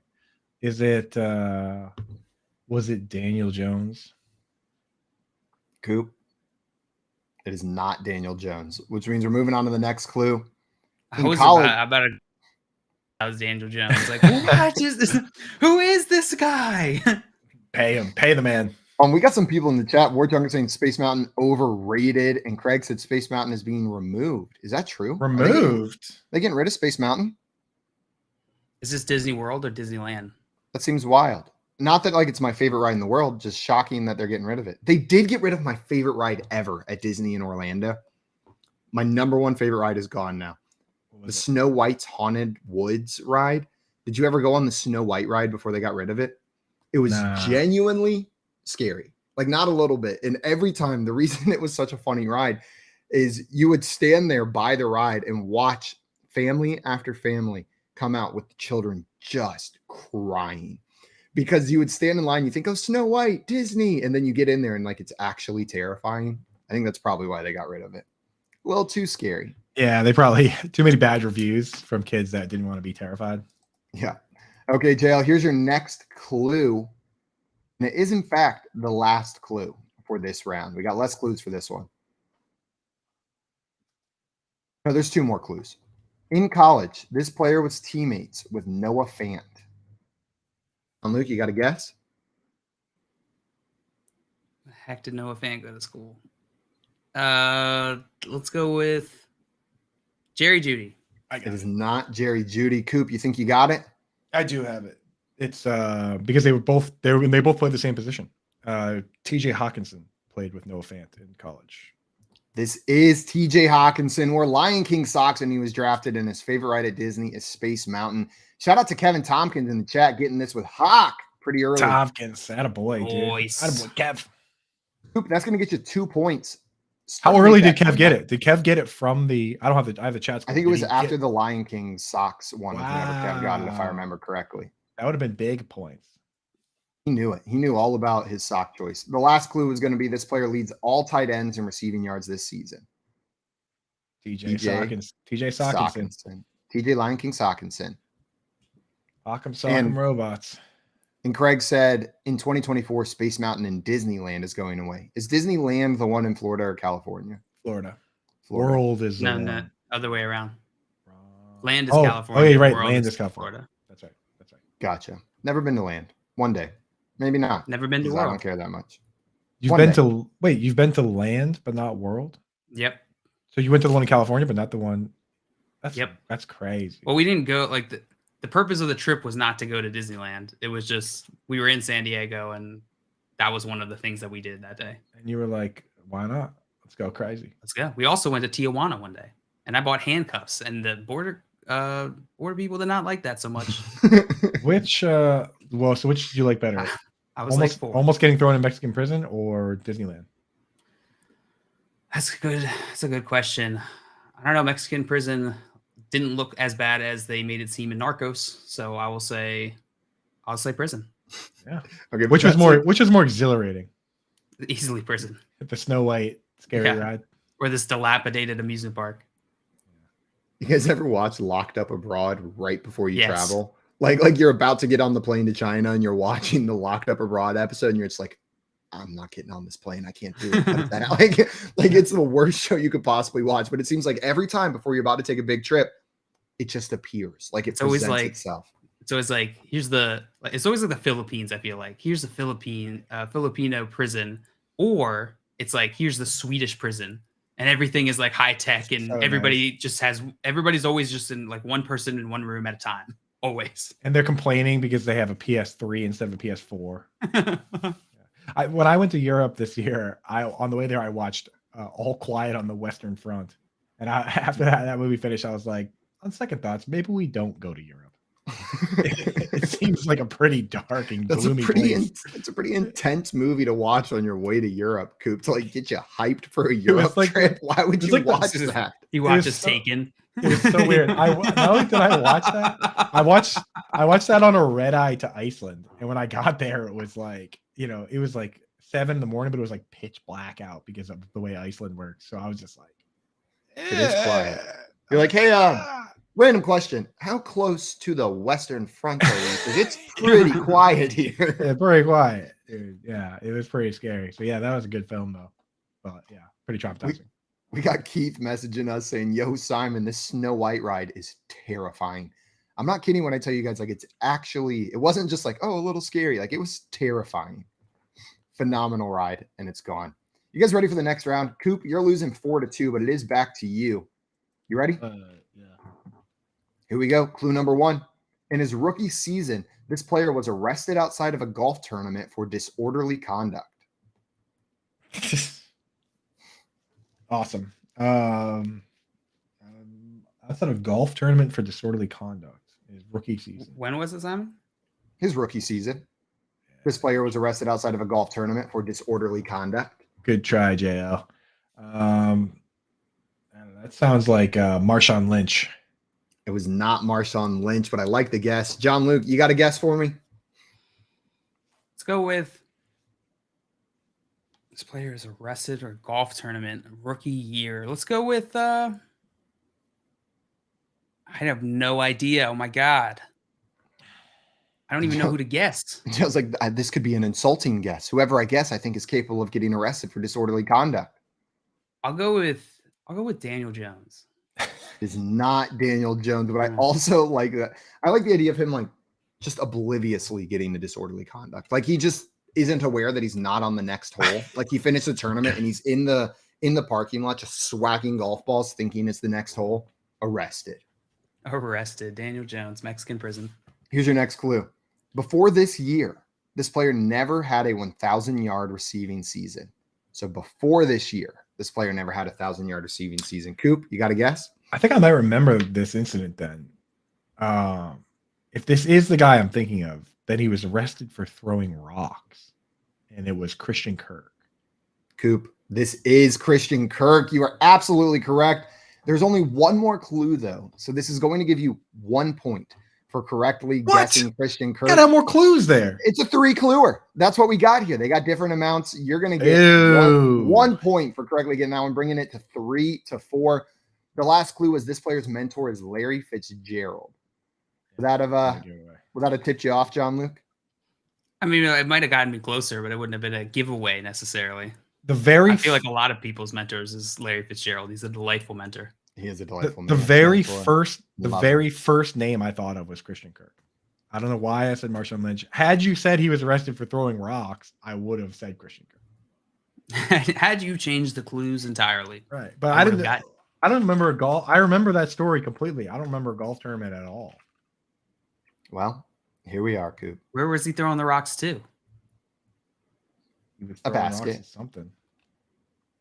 Sometimes He was throwing rocks at cars. as an NFL player throwing rocks. Why? Says I used to do this with snowballs back in the day. Yeah. I remember he was throwing rocks at cars. Apparently, part of the story is that it was near the Waste Management Phoenix Open golf tournament. Was it like out of protest of some sort, or was he just throwing rocks like you do when you're 10 just for fun? Because I mean, throwing rocks is fun. Like it's fun to throw a rock, but throwing rocks at cars, you got to be like 8 years old and not quite understand the consequences yet to make a decision like that. Right. Sometimes you get drunk, you got to throw some I rocks. was about to say, or drunk. Tommy said people get wasted at that tournament. And Dustin said that's a rowdy golf tournament always. Yeah, the Waste Management Open is always a little wild. Fire. We should go. And Dustin guessed Chad Kelly. Swag Kelly. That's actually a really good guess. Swag Kelly, number 1 QB, Under Armour, All-American. All-American. That's the best part of the song. And Chungus in here saying, All-American. speaking of tight ends, Gronk gets a bad rap for being a dumb jock. Didn't dude save his contract money throughout his career and only spend advertising money? Pretty smart to me. You can be dumb and smart.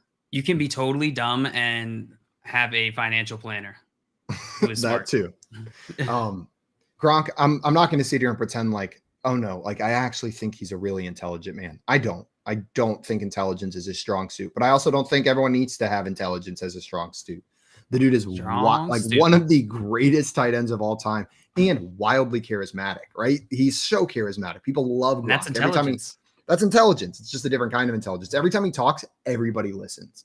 Like if Gronk is speaking, you stop. If I scroll past the video and I see Gronk, I stop to watch it because the dude's just got a charisma. Now, is he the one I'm going to go to for like to edit my papers? Algebra Probably advice? Nah. Algebra advice.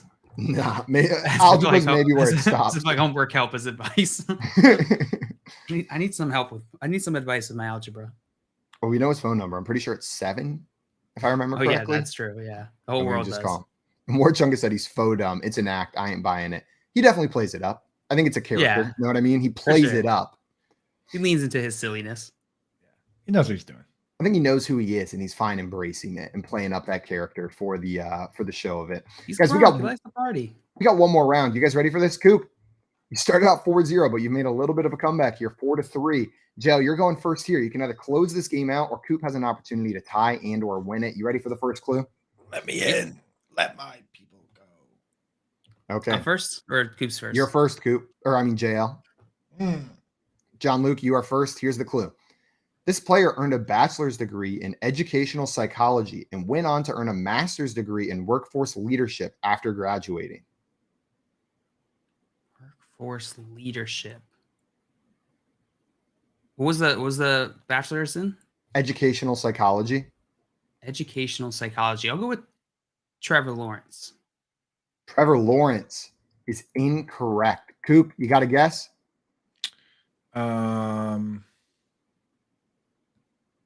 Is it after graduating? So they stayed in school. I don't know. Is it Stetson Bennett? He's been in school for 100 years, right? It is not Stetson Bennett. Yeah, Stetson Bennett's been in school a little while, but he is not the answer to this question. Probably got 7 degrees. You ready for the next clue? Yeah.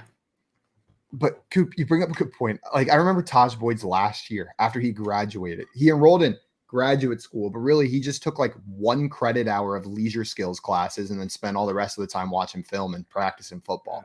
Like, he took like swing dance and that was it. Yeah, that's what the USC quarterback did. I can't remember. Was it Mark Sanchez? He took like ballroom dancing. It was his only class. Beautiful. Here we Matt go. Matt Earndog's got it. Those hips. Or Tony. Is it Tony or Earndog today? I don't know. Either way, go on. Here's your next clue, JL. This player used to hate his name, Rain, before growing up. I'm sorry. What? This player used to hate his name, Rain, while growing up.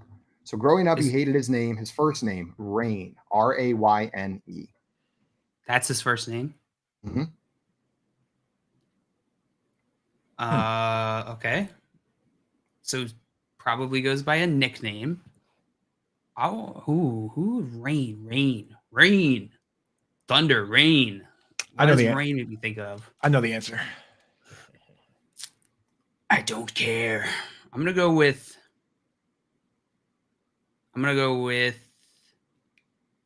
Larry Fitzgerald. Larry Fitzgerald is incorrect. Mr. Cool. Let me put my detective hat on and my Mr. Cool glasses for this one. So hope you're wrong. For the win, Coop. For the win, that would be Dallas Cowboys quarterback Rain Dakota Prescott. This is Rain Dakota Prescott. Coop, you got that one absolutely correct. Nice job. That's going to give you 2 points and the victory, making the final score of this game 5-4 in favor of Coop with the comeback of the century. You did it! Congratulations! Wow! Tell us what he's won, John Luke. Wow! You've won a lifetime supply of beef. Beef brought to you by cows. I forgot that I could talk for a minute. I thought I had to respond via the soundboard. No, you got a voice. Yeah, your voice didn't suddenly stop working, JL. Guys, coming up, we are going to play some more games. We got an ice cream draft, and then we're going to let you know some facts that we know in the Moreau You Know. If you enjoy what we're doing over here, though, you should head on over to our YouTube channel at Front Yard Fantasy. Hit that subscribe button. Yep. Check out the other stuff we're putting out over there. We got all sorts of games, game shows, clips, content, videos that you're not going to want to miss out on. So head over to our YouTube channel at Front Yard Fantasy and hit that sub button. We're going to be right back here doing that ice cream draft. So start thinking of your favorite ice cream players. This is the Front Yard Fantasy Morning Show here on Better Sports Network. Collectible moments. Everybody up here at U.S. Cellular. Sox 5 runs, 6 hits. The 2-1 to Bartlett. Swing shot to short. Ramirez has it, throws. Bartlett picks a perfect game. His second no-hitter. People going crazy here at U.S. Cellular. He's mobbed by his teammates. A perfecto. Now there's a steal by Bird. Underneath the DJ, lays it in. Right out, 1 second left. What a play by Bird. Bird stole the impounding pass. Laid it up to DJ. DJ laid it up to him. And Boston has a 1-point lead with 1 second left. Out of the I-5 formation on first down. Peterson the carry, looking for running room on the right side, has it to the 25, across the 30, across the 35, and out of bounds at the 40-yard line. Adrian Peterson has just gone over 2,000 yards for the season, the 7th man in NFL history to cross the 2,000-yard mark. Well, a thundering ovation for number 66, Mario Lemieux. Just the emotion I'm sure Mario is feeling in this place. You don't appreciate something until it's gone, and it's so great to have Mario back. Hugger turns around. Over to Lemieux. Mario Lemieux, his first goal in his comeback here tonight at the Mellon Arena.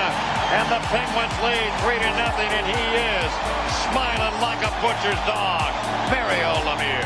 Oh, the band is out on the field. He's going to go into the end zone. The Bears have scored, but the Bands are out on the field. Pearson moves in front of the STP does. Petty comes back to the inside. They almost touch as they move down low in the banking. They're going to be side by side as they exit the bank and head for the finish line. Richard Petty goes back in front. They both spin. They're in the wall. Petty is sliding, slamming into the wall. He's coming down toward the finish line. Will he make it? Pearson is still running. The winner is car number 21. An amazing finish. Richard Petty's car demolished the front end as well as car number 21. An unbelievable finish, a terrible crash. David Pearson has won the Daytona 500. Leitner catches, comes down, dribbles, shoots, scores!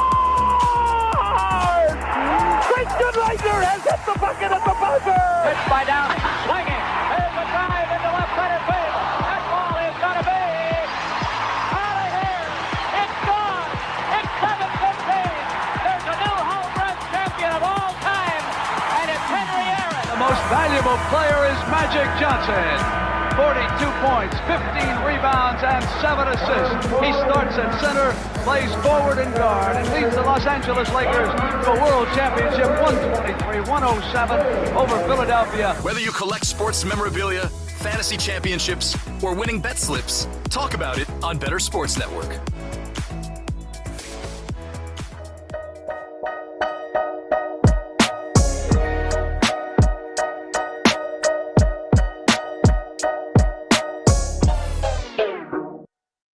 What's up, everyone? Welcome back to the Front Yard Fantasy Morning Show here on Better Sports Network.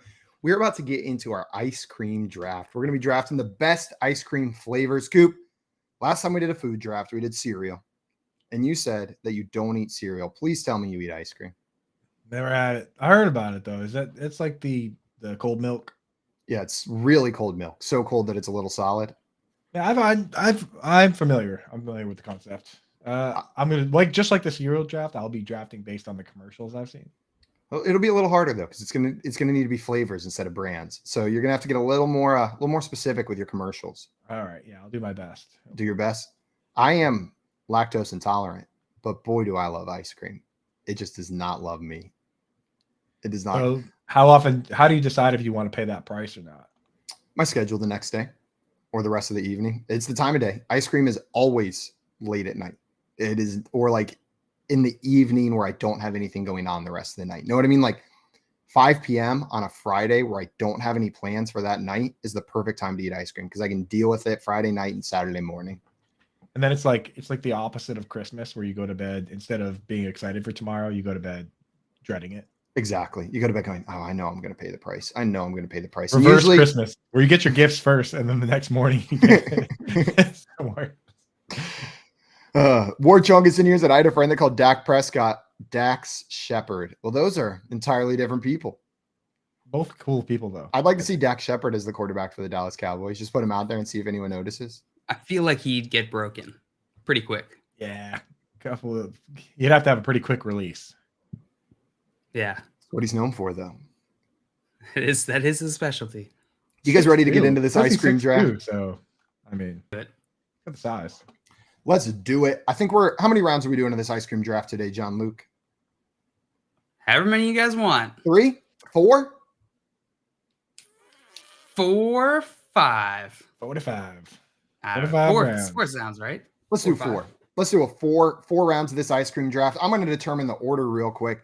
Dale, let's determine your spot in this draft first. Random number generator 1 through 3. You're going second. Generator. Random number jader. Number jader. JL, where am I going? You're going second. You got the second pick, JL. Coop, we're going to determine yours now. It's either going to be if a 2 comes up, that means you're going third. If a 1 comes up, that means you're going first. I don't know if I want first here. Well, you got the first pick. It's coming up, and that means I'm going third in this draft. So the draft order is Coop, JL, Simon. Coop, you got the first overall pick in the ice cream draft. Where are you rolling here? I often draft with my. I'm gonna draft with my. This could be a very controversial pick, but I've had extensive discussions on this topic with the co-host of mine on the Fantasy Alarm podcast and the Fantasy Alarm Sunday Morning Playbook on this show, Mr. John and Pemba. And the more I've talked with him about this, I've realized that the number 101 ice cream pick should be a really good vanilla. There's something about just a really good vanilla ice cream that is so damn good that I'm going to take vanilla. I'm going to take the chalk here. It's not my personal favorite, but it's almost like, Christian McCaffrey's not my favorite NFL player, but I got to take him at 1. So give me Christian McCaffrey. Give me white ice cream. Coop. The vanilla ice cream.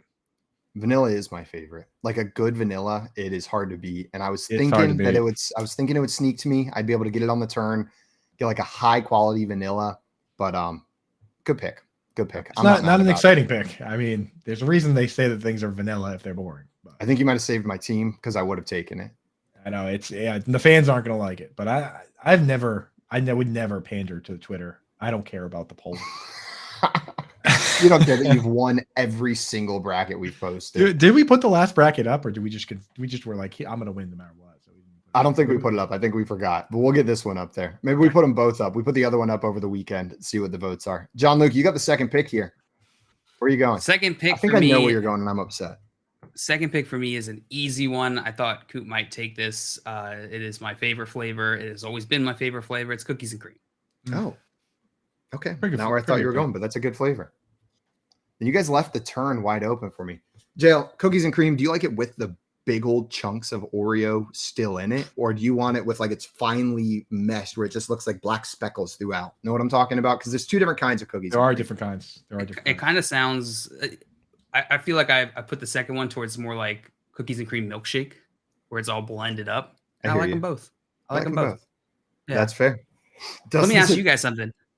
The other day, this was like 2 days ago, Maria and I were talking, and I think I saw ice cream on the internet or TV or something. And it was like vanilla bean. Why'd they say bean? It seems just like using extra words for no reason. Bean's different. Vanilla's bean is different. They got little black specks in them. Dude, so the black specks one is the one I don't. That's the vanilla that I don't like. When it has the black specks, I like the other one, dude. You just like the plain vanilla. I like a really good vanilla, but I skew more French vanilla than some of the French. Spread it on a baguette. Je m'appelle vanilla. You know what I'm saying? So give me that vanilla over the sometimes the ones I don't know that I. Well, I'll tell you the difference right now. In vanilla ice cream, they use vanilla extract. In vanilla bean ice cream, they're grinding up the beans. They're using the actual vanilla beans. They didn't extract nothing. In theory, that sounds better, but I don't know. I just picture that ice cream being freeze burned all the time. Coop hates beans. I just picture being freezer burned. I don't like one experience with it was freezer burn. Now you're just like, wow. Coop hates beans. Coop hates beans. It's not in the beans, according to Coop. Chungus in the chat said, I can't say it right now. Simon, you say it. Neapolitan? Neapolitan. I thought it was gonna be like a slur or something that you didn't want to say, and I was like, Chungus. No, I just started to. Oh no, I can't pronounce it. I don't know. Neapolitan ice cream would be cheating. You guys know what that is? Yeah, strawberry, vanilla, and chocolate in stripes. You can't pick that. You can pick whatever you want. I think that's fair. It's a flavor. You can pick. I pick chocolate, vanilla, and strawberry. Oh, do they list it as those things on a menu when you order it, or when you buy it at the store? Well, you guys had. Well, now if you want to pick Neapolitan, I think it's a terrible pick. So, like, I'm fine with cookies and cream it. because there's cookies and ice cream. If cookies and cream, if we were drafting milkshakes, I would have had cookies and cream higher in my rankings. I'll put it that way.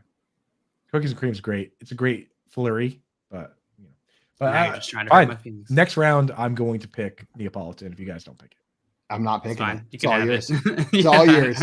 Here are my. Just Chungus likes it. All right. Good luck picking chocolate or strawberry. I'm gonna get. Here's the those thing: too. that the people that like chocolate will pick the team that has chocolate on it over the team that has Neapolitan on it, even though chocolate is a subset of that one. We gonna see. We gonna see. Well, here's my first pick, and it's a classic ice cream flavor. Not as classic as chocolate, but it is a classic flavor that I think people love, and it's fun. Like as a kid, I remember opening up the bin and getting in trouble for picking out just the cookie dough. We are going with chocolate chip cookie dough ice cream as my first flavor right here. It doesn't get much better than that from an ice cream flavor. What more do you want? You got the cookie dough that you're not supposed to eat, but they put it in there so it's healthy, right? There's that little element of like a treat of it being cookie dough, and it's got a vanilla base. You get the best of both worlds. I am so okay with that pick, Simon. This has been my whole life. I feel like no one has shared this opinion, but I think cookie dough is buns. I don't like the cookie dough ice cream. Yeah, I'm sorry about Never that. have. My sister used to get it every time I went to the ice cream store. Wait, which ice cream did you actually pick? Chocolate chip cookie dough. Chip cookie dough. Oh, you got the cookie dough too. Very cool. Yep. Cookie dough's good, man. Cookie dough's good. It's absolutely delicious. And with my next pick, I'm on the turn here. I'm going to go with my go-to whenever I go to a Cold Stone Creamery, which it has been a while. I'm going to go with cake batter as my second pick here. Cake batter ice cream is unbelievable. It is so good. It's desserty and it's rich and yummy, and it fits all the toppings in there go perfectly well with cake batter. Like you can throw gummy bears in there if you want. You can also throw sprinkles and graham cracker crumbs. You can put fruit in it. Anything you want in a cake batter ice cream fits. It's good ice and cream. It's delicious by itself. I respect the decision. I've eaten a lot of cake batter in my life, and that was only because I wanted vanilla at Cold Stone, and they didn't have it. So cake batter was the next best thing. It's good ice cream. It's so good. Craig and St. Simon is killing this draft so far. Appreciate it, Craig. A little cloying. It can be too sweet if you have too much of it, but it's fine. Yeah, you're back on the clock. Back to me. All right, my next one. I'm gonna go. I'm just going. I'm not pandering at all in this draft. Going straight of the order I'm gonna order these ice cream flavors in. I'm going mint chocolate chip. Oh, there you go. I was waiting for that pick. Whenever Coop said I'm going to make a controversial pick with my first one, I was like, oh, here it comes. Someone's going to do it, and Coop's taking the good. So good. Mint Oreos like cookies and cream mixed with mint chocolate chip, and it is fire. Let's go. Yeah. Cookout. That's good, man. Yeah, it's like it's kind of like if you brush your teeth and then you have ice cream. Yeah, it's exactly that. Or you throw a stick of Wrigley's gum in your mouth and then take a bite of ice cream. So delicious. good. Yeah. I don't think you guys are being nice right now. So good. No, doesn't feel like you're being earnest. Mint chocolate chip is terrible. It is my least favorite ice cream. Beef jerky flavored ice cream than mint chocolate. You'd rather eat birthday cake remix. Exactly. Give me some sprinkles. Bam, bam, bam. That's too mature of an ice cream, Dale. He's like, flip it on the stone a few more times. I like when you do it. That's like the ice cream when you admitted that you don't like fun anymore. Like, I will no longer be eating funfetti. I will now be eating mint vanilla chocolate chip. I'm going to branch out here. I'm going to branch out here at the turn, and I'm going to go off the reservation. I'm going off the rails here. I'm going to pick some. People might not have even heard of these ones, to be honest. Chocolate. I'm going to take chocolate, and I'm going to take coffee. Coffee. That was on my list. So give me chocolate and give me coffee. So I'll have 3, I think, they're kind of niche products: vanilla ice cream, chocolate ice cream, and coffee ice cream. Those are going to be my 3 so far. So those are picks. Yep. Man. Yeah. Coop, you're just drafting like the originals. You're just drafting like the OG squad, the all-time team. Right. Some of my favorites. Also, Dustin, and then if I want to do chocolate chips, I'll just put some chocolate chips on there. Dustin saying, what the actual F is happening? Why has chocolate not been drafted till the end of the second? I don't know. I'm going to say it. I'm not a big fan of chocolate ice cream. I think it's usually way too chocolatey. I just don't like it. I don't like chocolate ice cream. Yeah, it's not for everybody. It's not for everybody. Some people like vanilla, some people like strawberry, some people like coffee. You know, some people like what'd you say? The cookies? Cookie Crunch Supreme. You guys both get cookies. So some people like cookies. You know what I mean? It's like sometimes you get ice cream, sometimes you get cookies. Yeah. All right, back to you, Chocolate JL. ice- It's a little bit too much for me. A little bit too much. It's I mean, like I said, I told you I was gonna go crazy. It is a pretty aggressive taste. Chocolate. And Craig said the only mint flavored thing I could ever stand to digest was peppermint schnapps. Oof, Me too. that sounds terrible. Put some Rumple in front of me. I'm a problem. The Rumple boys. Man. Ice 101. Ice 101. What is Ice 101? Ice 101 is the problem child right there. It's just like Rumple Mint. Did you know what it is? Yeah, it's peppermint. It's basically it's typical peppermint schnapps is like 30. It's like 60 proof or whatever. It's like low proof. Ice 101 is peppermint schnapps that is 101 proof.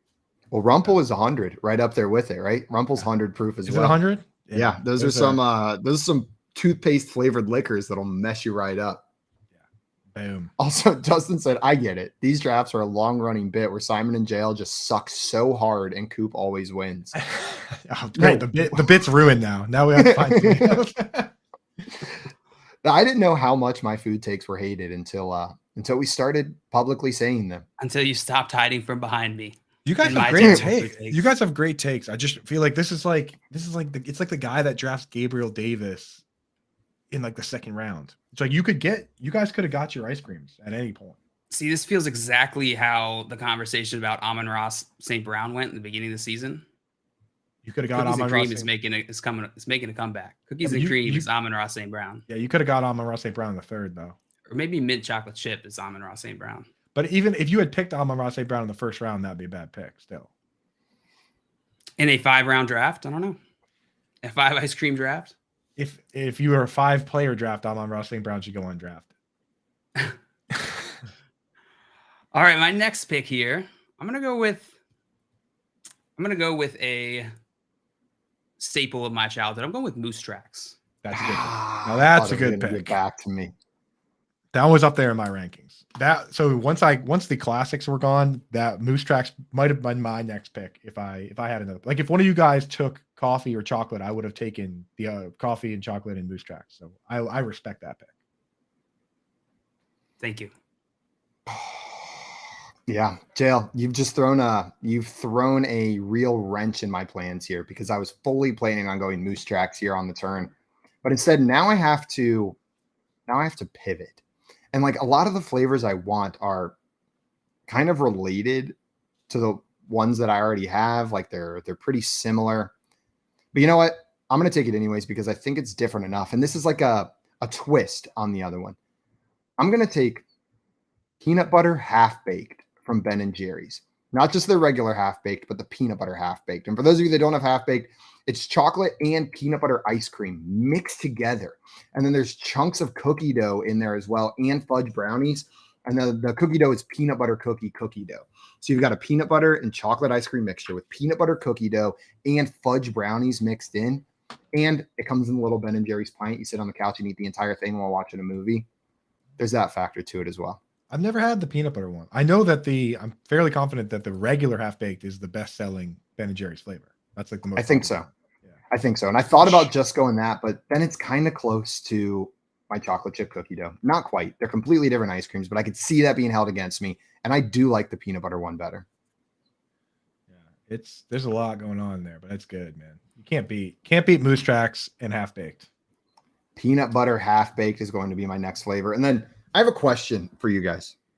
Go on. And I think the answer is no, but I just want to put it out there. Is sherbet draftable in the ice cream draft, or because by its name being sherbet, we are excluding it from the draft? Yeah, no sherbets, no froyos, no popsicles. Is it sherbet flavored? No, it is sherbet. No, it is fully just sherbet that we're going with there. No. You're going to tell me I can't have that? Yep. I don't think. Well, actually, you know what? I'm fine with it. If you want to take, I'm not going to take it. Yeah, I mean, you probably again. You can take it if you want. Nah, I'm going to go with one that I've had. I had it at Harry Potter World. I've had it at a fancy restaurant before. It's a treat. It's not something that you have all the time. On a train? I've had it on a plane. You can have it here. You can have it everywhere. Have you had it with a snake? Have you eaten it with Bane? It is going to be matcha green tea as my last pick here. Have you guys ever had matcha green tea ice cream? Have. It is so refreshing and nice. Like, it's just a pleasant flavor. It's not overwhelming. You can eat it consistently. It's just a nice, pleasant ice cream. I feel like it counters some of the extreme flavors that I have on my team. Like peanut butter half-baked, that's a commitment. That's a lot. But matcha green tea, you can just sit there and you can eat it consistently. This is the first one that that's been picked that I've not had before. It's delicious. If it's available at a place, I'll pretty much order it every time. Probably because of the novelty factor plus it being one I like. Like, I don't know that it's my favorite, but because I like it so much and it's not commonly available, when it's available, I always order it. So my wife is a big ice cream fan. I'll have to ask her if she's had it. It looks like Haagen-Dazs makes one. Is the Haagen-Dazs one good? Like, if I see a Haagen-Dazs one, should I get that? I've never had it from a carton. I've only had it from like a restaurant or from an ice cream place. Okay. Dustin in here said, yup, a bit. Matcha green tea, total tank job. Weird. Dustin's never encountered the principle of different people have different opinions. There's a lot of people. Warchungus says, okay, come on. Half-baked isn't even ice cream. I'm telling you, hey, next, if we come up with a draft topic that you are if you think that you are an expert on it and you are super enthusiastic about it, tell us in the chat. Come on. Well, you can come on the show and do the draft with us. We have call in, right? Call in. Yeah. Like at any given time, we're cool with you calling in and joining the draft. So yeah, when Simon takes somewhere over the rainbow in the first round, come in and tell him, hey, Simon, that's too much. If the draft of the day is something you're truly passionate about, jump in. Yeah. Next time we do a draft, whatever the topic is, in the chat, be like, hey, you know what? I want in on this. We'll get you set up with Keith. We'll check out see if you got the camera and stuff to do it. See your ice cream credentials. We'll check them out. Show us all your references. Show us your ice cream passport. Yeah, we need 3 references. 2 professional, 1 personal. Also, Warchung is suggesting a Pokemon draft, just the OG 151. Oh man! Wow, dude, that would be dangerous suggestion. That would be fun. That might 10 rounds. 3-hour show. Every player, yeah, we should. Yeah, what is it? How many rounds would we need to draft all 150? That would probably be the last episode of the show ever, because we would fight. Rounds. It would be inconsolable fighting. Yeah, 50 rounds. 50 and then rounds who gets left out? Because there's 151. Who Weedle. Doesn't get drafted? Weedle, 100%. I would draft Weedle over Kakuna that it evolves into. Nah, Kakuna used Harden, bro. Kakuna's too hard. Magikarp. I would draft Magikarp. There's a funny element to it. I'm trying to think of the most just like Rat-a-tat. Yeah. But still, gotta take him. Maybe Weepin' Bell, the middle evolution of Victory Bell and Bellsprout. I do in my brain just now. There was only one Pokemon name, and it was Weeping Bell. So I think that might be down screaming to me. The middle evolution of that evolution line is just like wackest. Why? Why is there this weird plant mouth thing? JL, you're back on the clock. I took Matcha Green Tea, who Dustin is calling a practice squad guy who would never play. So who are you drafting here? Oh man, this one I think this draft could go any way, because clearly everyone has ridiculously terrible opinions on these things. I'm gonna go with. I'm between a couple. Which one do between I think? A rocky road and a hard place, you might say. Oh man, you should name Cold Stone flavors. You would have a knack for it. They're all puns. All right, I'm gonna go. Can I get a ruling on this from you, Simon, as you are removed from the situation? Is Coffee Oreo in bounds? No, I'm gonna call that out of bounds. That's just putting a topping. You picked a specific flavor. Ben and Jerry's, and Coffee Oreo is a specific Baskin Robbins flavor. You could probably pick Coffee Oreo. Okay. You know, if it is a specific flavor that they sell as one thing, and it's not just you putting Oreos into coffee ice cream, I'll take it, JL. That works. I'm going to tank my draft here. I'm going to go with cotton candy. instead of coffee Oreo. JL, the funny thing is I almost drafted cotton candy because I do love cotton candy ice cream, but people hate it. It is. it falls into that. I can only do 1 scoop. Same with cake batter. Cake batter can do 2 scoops, but that is a very sweet ice cream. That is very Justin's in jail about to draft black garlic ice cream. Salmon ice cream still on the board. Cookies and cream, black garlic, same thing. The old switcheroo there got me, Jail. I would like coffee Oreo. It would have been all right, but the cotton candy, I like it. You're gonna ostracize some people from your draft, but you're also gonna pull some people in. Yeah, Can I say some weirdos. Well, Coop, last pick of the draft. Where are you going? So I could round out my draft with and just make my draft the most boring of all time by taking strawberry. That is on the table, but I'm going to pivot and take my favorite ice cream. The ice cream that I get the first time I go to an ice cream place, I always get the same ice cream. The second time I go to the same ice cream place, that's when I branch out. But if they have this ice cream, it's the ice cream I get. So I don't care. I picked enough of the classics that I can branch out and take the ice cream that I prefer. My favorite one, that's maple walnut. Maple walnut is my favorite ice cream. So give me that maple walnut. I did pick 4 old man ice creams. Give me tree bark. Give me a classic like half baked, except put anchovies in there. I love how I got dragged. Sassafras ice cream. I got dragged for the old man pick of mint chocolate chip, and Coop goes maple walnut. Maple walnut. Give me Now, pistachio. Dale, mint chocolate chip. I wasn't trying to say old man. I was trying to say like the life and fun has been drained from you as a human, which can happen at a young age or at an old age.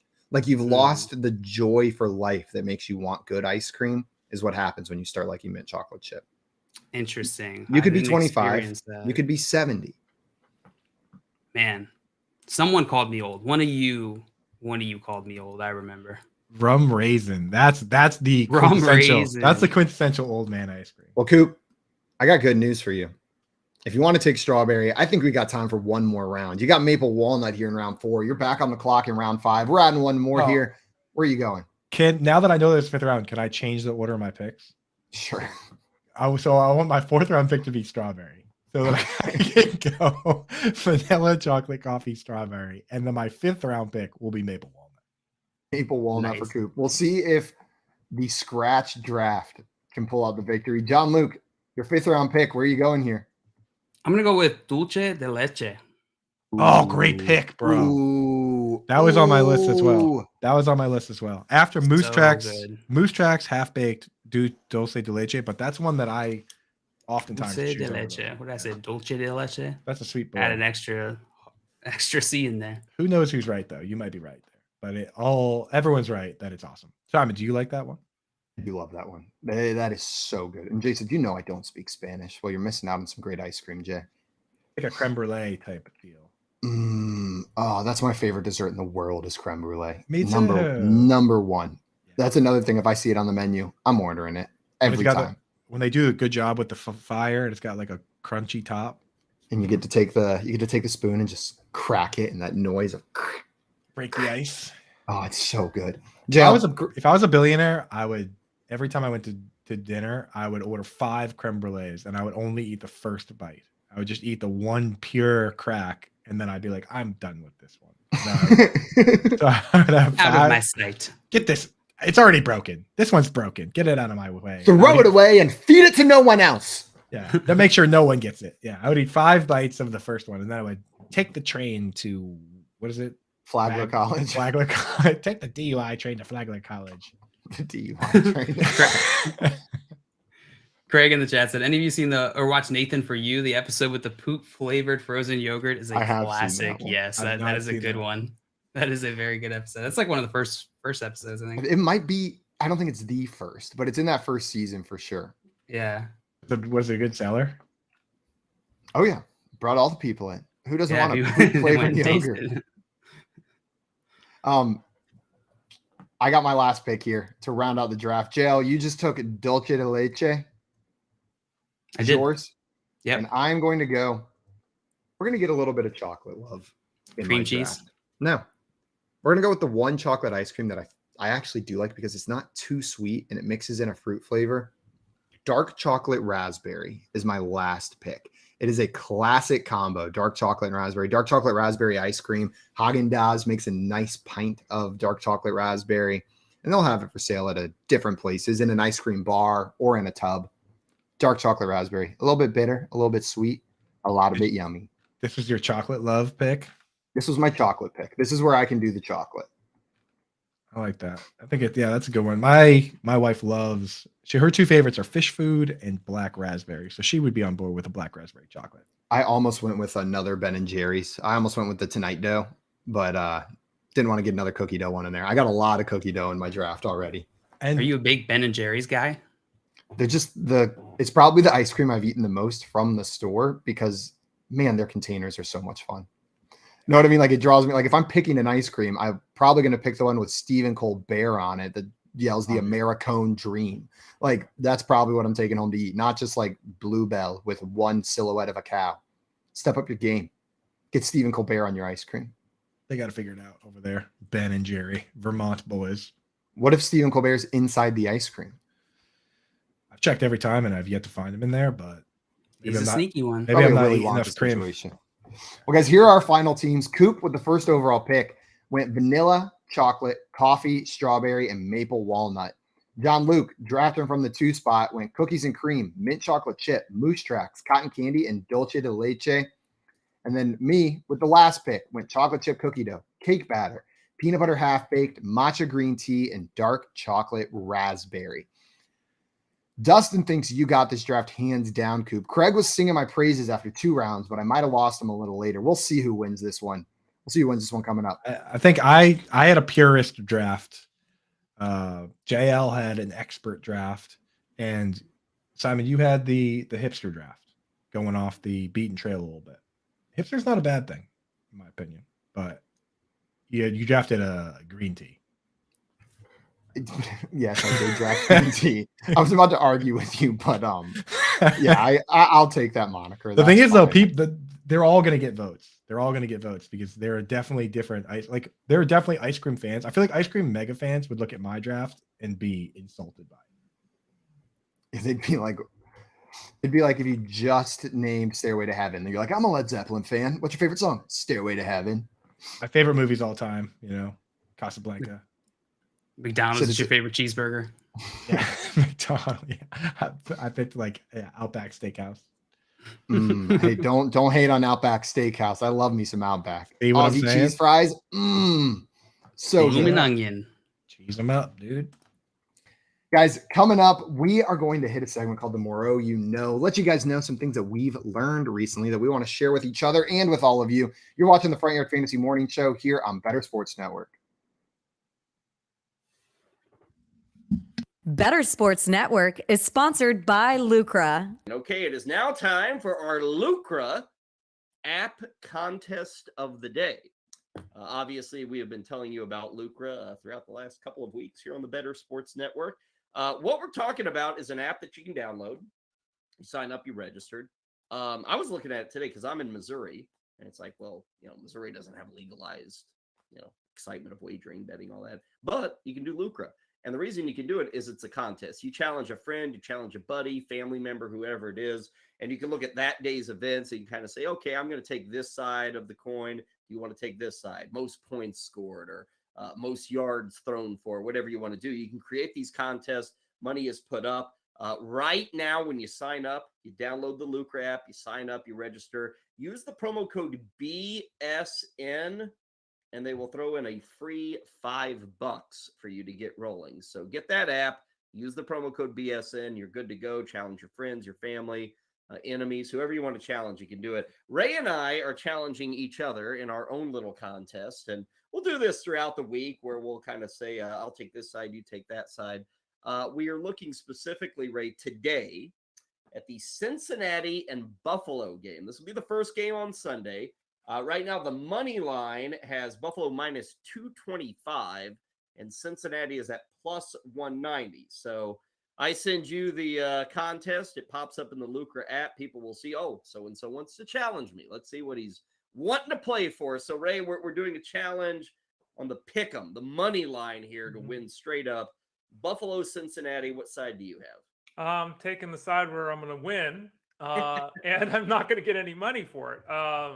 I'm going to take the Bills. It's, it's a tough matchup, right? And there's absolutely a path to success here for the Bengals. I just looked at the Bengals last week, and you mentioned this yesterday. Yeah, like they didn't look sharp. And again, the game flow and the way it went, and okay, but they didn't do much. In the second half, they didn't have the ball, but they didn't do much in the second half. They've had a hard time establishing the run of late. More importantly, they've lost multiple offensive linemen, so now there's all kinds of concern, which is the area that they work to strengthen on. We all were excited about the offensive line coming into the season. The season started, the offensive line wasn't very good. We also, what the hell? They finally figured it out, got rolling. Now the guys are falling away with injury. There are concerns with the Bills that I have expressed with you for weeks now, months now, even with the offense.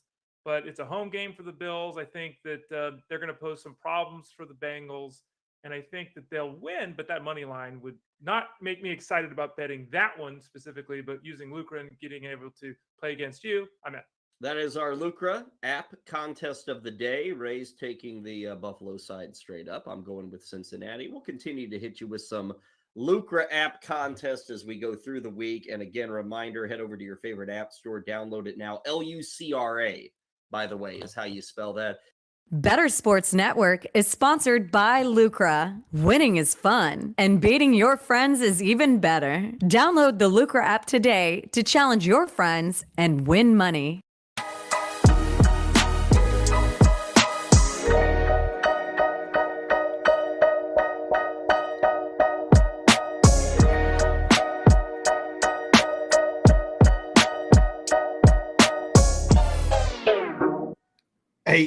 Hey, what's up, everyone? Welcome back into the Front Yard Fantasy Morning Show here on Better Sports Network. And as you just heard, it's in the beans. And you know who's sponsoring those beans this week?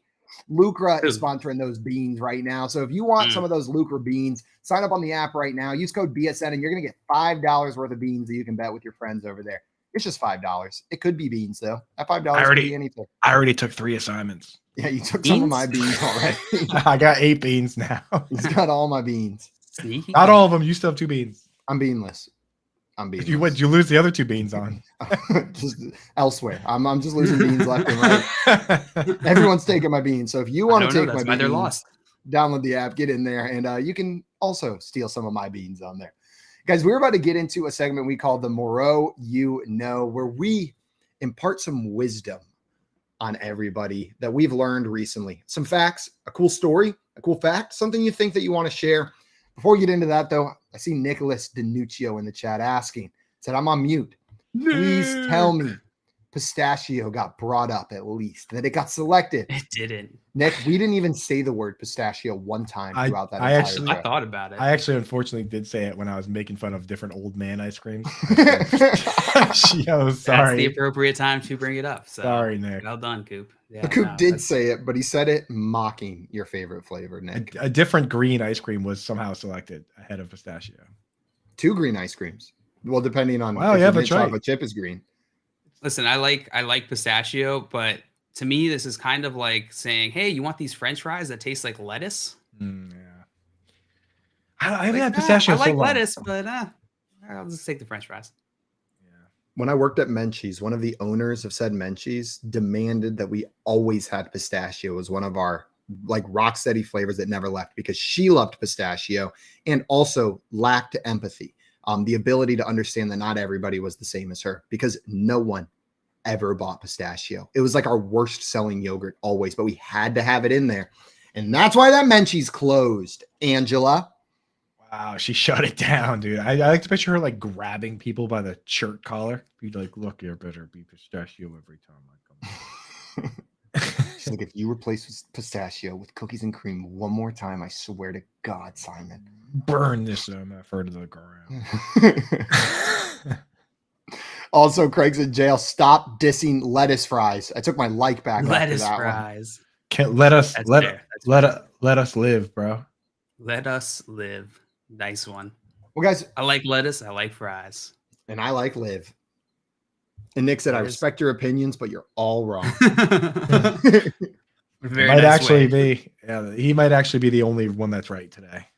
Nick, I got to introduce you to sweetest way that anybody has disagreed with anyone on the show so far.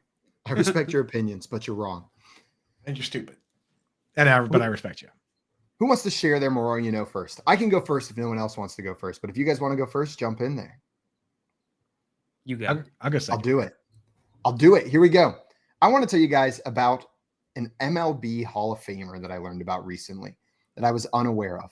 Maybe if you're into baseball, this guy's a little bit more well-known, but have you guys heard of a Mr. Rube Waddell? No. Old school baseball player. Doesn't ring up Waddell. He was born, we'll start from the beginning with Waddell. He was born on February the 13th. Sorry. No, he was born on a Friday the 13th in 1876. So his life started out born on Friday the 13th. And from a young age, there's stories from him being a little kid. One time he ran away from home, went to a fire station and stayed there for 3 days, would not come back. His parents reported that he would throw rocks at birds as a child, was just constantly throwing rocks at birds. I was thinking the same thing. Now we know where Christian Kirk got it from. And so eventually he finds his way into the major leagues, but the dude is a complete and total character. Teams are starting to get really upset with him because during the games, he was known for being easily distracted. Like if a fire truck appeared near the field, he would run off the field during the middle of a game to go see the fire truck. They would use opposing teams wised up to this. So they would bring shiny objects or put dogs in the stands to distract him, and it would work. He would run off the field during the game to go play with the dogs that were in the stands at the game. So opposing teams would start putting dogs in the crowd to try to distract Mr. Rube Waddell. There was also multiple reports of him walking off the field in the middle of a game to go fishing. He would just say, I'm done with this game, and he would walk off the field and go fishing. And so, of course, his general manager is just absolutely livid. And during the offseason, this dude was known to go to the circus and wrestle alligators as like a job in the offseason. So when baseball wasn't happening, Rube Waddell would go wrestle alligators in the circus. So everything I'm saying, like, these are facts about this man, Rube Waddell. It looks like a guy who can't stay on the field without going and playing with a dog isn't going to make it in the major leagues, right? But there was one general manager, the Milwaukee Brewers manager, Connie Mack, who thought, I can make it work for this guy. Like, I can make it work for this guy. So what he did was he offered Rube Waddell an all expenses paid 3-day fishing trip if he would pitch one full game for the Brewers. He said, come pitch one full game for the Brewers, 3-day fishing trip, all yours. He shows up, pitches a no-hitter. Shut up. A no-hitter in the one game that he pitched for the Milwaukee Brewers. Runs off the field straight to his boat. Straight to it. And so, like, this starts his journey with the Brewers and with that general manager. Now, on top of that, whenever he was brought to play in Philadelphia, they also had a new football team that the guy who owned the Philadelphia baseball team owned. So he played football for them as well on that field. He also played goalkeeper for a professional soccer team in one of the first professional soccer leagues in the U.S. that was also owned by that Philadelphia baseball team. Hell? So this was a guy who literally was so distractible. He would just run off the field in the middle of the games. This one manager said, like, I'm going to use that to my advantage, offer him a 3-day fishing trip if he'll pitch one game for me. He shows up, pitches a no-hitter. In the offseason, he's wrestling alligators. They use dogs to distract him in the stands, and the guy's in the Hall of Fame. He's a Hall of Fame pitcher. This guy is basically like lunkhead Jim Thorpe. Like, how does he play? He plays every sport and he's a Hall of Fame pitcher, but he couldn't like if you drove a fire truck by, he would be like, I'm done. I'm out. Just absolutely absurd. And he was truly known as like a power pitcher, and that's why he's in the MLB Hall of Fame. But all of the stuff that this guy got into, just absolutely insane. Sounds like a man who knows what he wants. I just love the thought of him pitching that no-hitter for the fishing trip.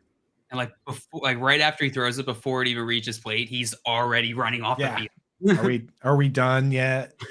No, you got to pitch one more scoreless inning. Just throwing You see him practicing his cast up on the mound. Throwing screwballs and spitballs. Yeah, that's a celebration. What a legend. That's wild. Absolutely. The more I read it, as I continued reading about this man, it just got crazier and crazier. Like the fact that wrestling alligators in the offseason wasn't the craziest thing about this dude is pretty wild. Rube Waddell. Look him up, because I did not get to hit on everything here. But I just pulled up pictures of this dude, and yeah, I could see it. There's some space between those eyes and his brain. Yeah, no question. That's a my good one, Moreau, Sam. you know. Coop, you said You you wanted said to you want to go go second? He does look like Gronk. Yeah, he does look like Gronk in this one, dude. Like he's bad. Oh my goodness. All right. Yeah, I will go second. It's Gronk if he was born in 1897. That's what he would have gotten into. Exactly, dude. He looked in this one picture where he looks like Gronk. He looks like he's about to explain in detail how he drew a picture of a cat and what went into it. So I'm gonna do one. Mine is not sports related. I feel like I've been doing a lot of sports related ones lately. So I'm gonna do a entertainment one. And this is one of my favorite fun facts. It's about a creator named Mike Judge. Now I say creator because this guy, primarily a writer, but he's also directed things. He's most famous for, you might know some of the movies he's written and directed. Office Space. He Heard written of and it. directed Idiocracy, right? Seen He it. also made a TV show called Silicon Valley. But two of his most famous ones, the ones you probably know him most for, is he made 2 animated TV shows that were called Beavis and Butthead, and then the second one was King of the Hill. I am Cornholio. Exactly. I knew you would know Beavis and Butthead. It's funny you mentioned Beavis and Butthead earlier because I was like, oh, I got a Beavis and Butthead. It's a little factoid for you guys. It always comes back to Cornholio. Right. So he made Beavis and Butthead first, made all the movies and stuff. And then after that, he made a show, King of the Hill, that was largely based on his, childhood growing up in Texas. He said it was based on like a suburb near Texas. And, whenever you create something like that, a lot of the characters are going to be based on people that you grew up with or people you know. But one of the characters, the origin story of this character, I find to be truly hilarious. So he voiced 2 characters on the show, King of the Hill. He voiced the main character, Hank Hill, and then he voiced another character named Boomhauser. And Boomhauser, unlike most of the characters on the show that are based on, people that he knew personally in his real life or just, funny type made up characters, this character was based on a something that happened back when he was writing and directing and doing Beavis and Butthead.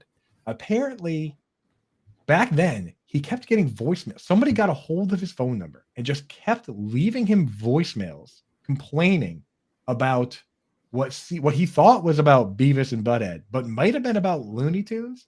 And this guy to him just had the most ridiculous Southern voice. And he would just leave him these rambling voicemails. And Mike Judge thought that these voicemails were so hilarious that he kept the voicemails and then he created a character in one of the greatest animated series of all time, right? So I actually, for this Moreau, I had Keith pull the clip of one of the voicemails. So you can hear this is the actual voicemail that Mike Judge received before he even created King of the Hill, while he was doing Beavis and Butthead, that he decided to create a character called Boomhauser based on this guy.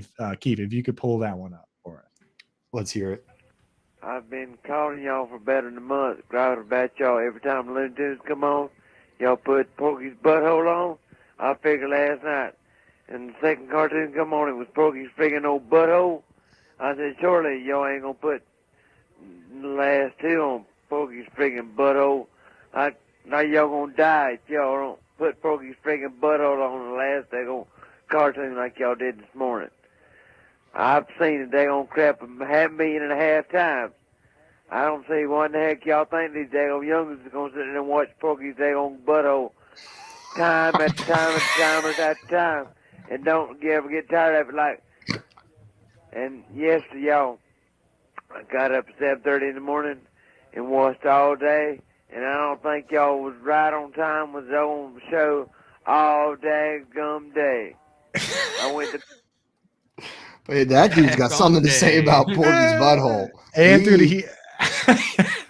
that sounds just like Boomhauser. Like it is. He literally just took the ramblings of a crazed fan who got his phone number and turned it into a full character in his show.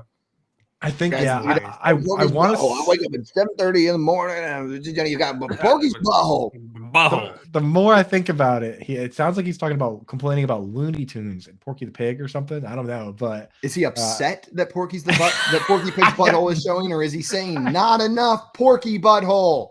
I can't determine if he wants more or less of Porky Pig's butthole. Yeah, but dude, and on and on. And apparently he got multiple of these voicemails, but that's one of the ones he saved. And that inspired an entire character that was one of the 4 main dudes, really, the neighbors. So yeah. Coop, I always enjoy easily that one of the funniest too. It's a beautiful. God dang gum, Porky's butthole. Dang gum. So, that's mine, dude. Yeah, That's a beautiful Moreau, you know. that one, some real lore behind the King of the Hill character. Oh my god, so funny, dude. I like that. Did you guys watch King of the Hill? I did. It was one of the shows that was on at my house growing up. I feel like my dad watched King of the Hill, and so I watched King of the Hill. Yeah. All right, my Moreau, you know, is, man, I feel like I shouldn't have gone last because mine's not as cool as your guys'. They're all cool, dude. They're all cool. Many of you might remember this. This happened about 10 years ago, 11 years ago, in the rookie season for quarterback Russell Wilson. September 24th, 2012, Green Bay Packers and Seattle Seahawks were going up on a Monday Night Football game, which was a primetime game, and it ended in a ton of controversy whenever they threw a Hail Mary pass. Russell Wilson threw a Hail Mary pass to Golden Tate for a touchdown. Now, at the time, the back judge and the side judge, I believe, one called a touchdown. The other one called a touchback because both Golden Tate and the defender caught the ball. Simultaneously, they caught this touchdown pass, which ended the game. They ended up ruling in favor of Golden Tate here, Russell Wilson, and the Seahawks. But there was a ton of controversy that came from it because when you look at the replay, you can clearly see Golden Tate pushing off in a clear offensive pass interference. So everyone was pissed about this, right? They're like, oh, this shouldn't have been a touchdown, should have won. The NFL even came out and said, yeah, there was pass interference. It should not have been a touchdown. But it led to the game, the Seahawks winning this game, Packers getting knocked out. And the interesting part of this is that the NFL referees were in the midst of negotiating an agreement for their contracts at the time, and they were staring down a referee lockout. This moment, which caused this outlash, ended up leading to the NFL reaching an agreement with the NFL referees in order to avoid the lockout. It's kind of crazy. Russell Wilson's first rookie season. Controversy. That's wild. I remember that they called that play the Fail Mary. The Fail Mary. So I remember the play. My Fail Mary, inaccurate reception, the inter-touchdownception. I didn't remember. I didn't remember the ref part, dude. That's wild that was the play that ended the ref lockout. Because I do remember at some, I didn't even remember it was that year, but I do remember at some point they had like these like scab refs, these like fill-in refs, and the calls during that period were brutal. So that's wild that not only was that play crazy controversial, but it ended the ref lockout. I just personally remember at the time I couldn't think back to any time I saw a simultaneous catch, a truly simultaneous catch between two players. And that's what it was ruled, right? It wasn't ruled Golden Tate caught it. It was ruled a simultaneous catch. And if it is a simultaneous catch, it's a touchdown. Tie goes to the offense. Yeah, yes. It was a true simultaneous catch, which was crazy to me. Right. The NFL said it was a catch. That part that the refs nailed, but they missed the offensive pass interference, which would have ended the game. That's truly wild. That's truly wild. Guys, that is going to be it for us today. A big thanks to everyone for tuning in and hanging out with us on this Friday morning. Hope you learned a little something during the Moreau You Know. We're going to be back tomorrow morning from 7 to 10 a.m. Eastern time for more Front Yard Fantasy fun. Stick around here for Moose and Keith up next. They've got Bob Glauber coming on the show at 10:30 a.m. to hang out with them, so you're not going to want to miss that. But we'll see you guys bright and early tomorrow morning. Until then, adios, everyone. Enjoy your Thursday.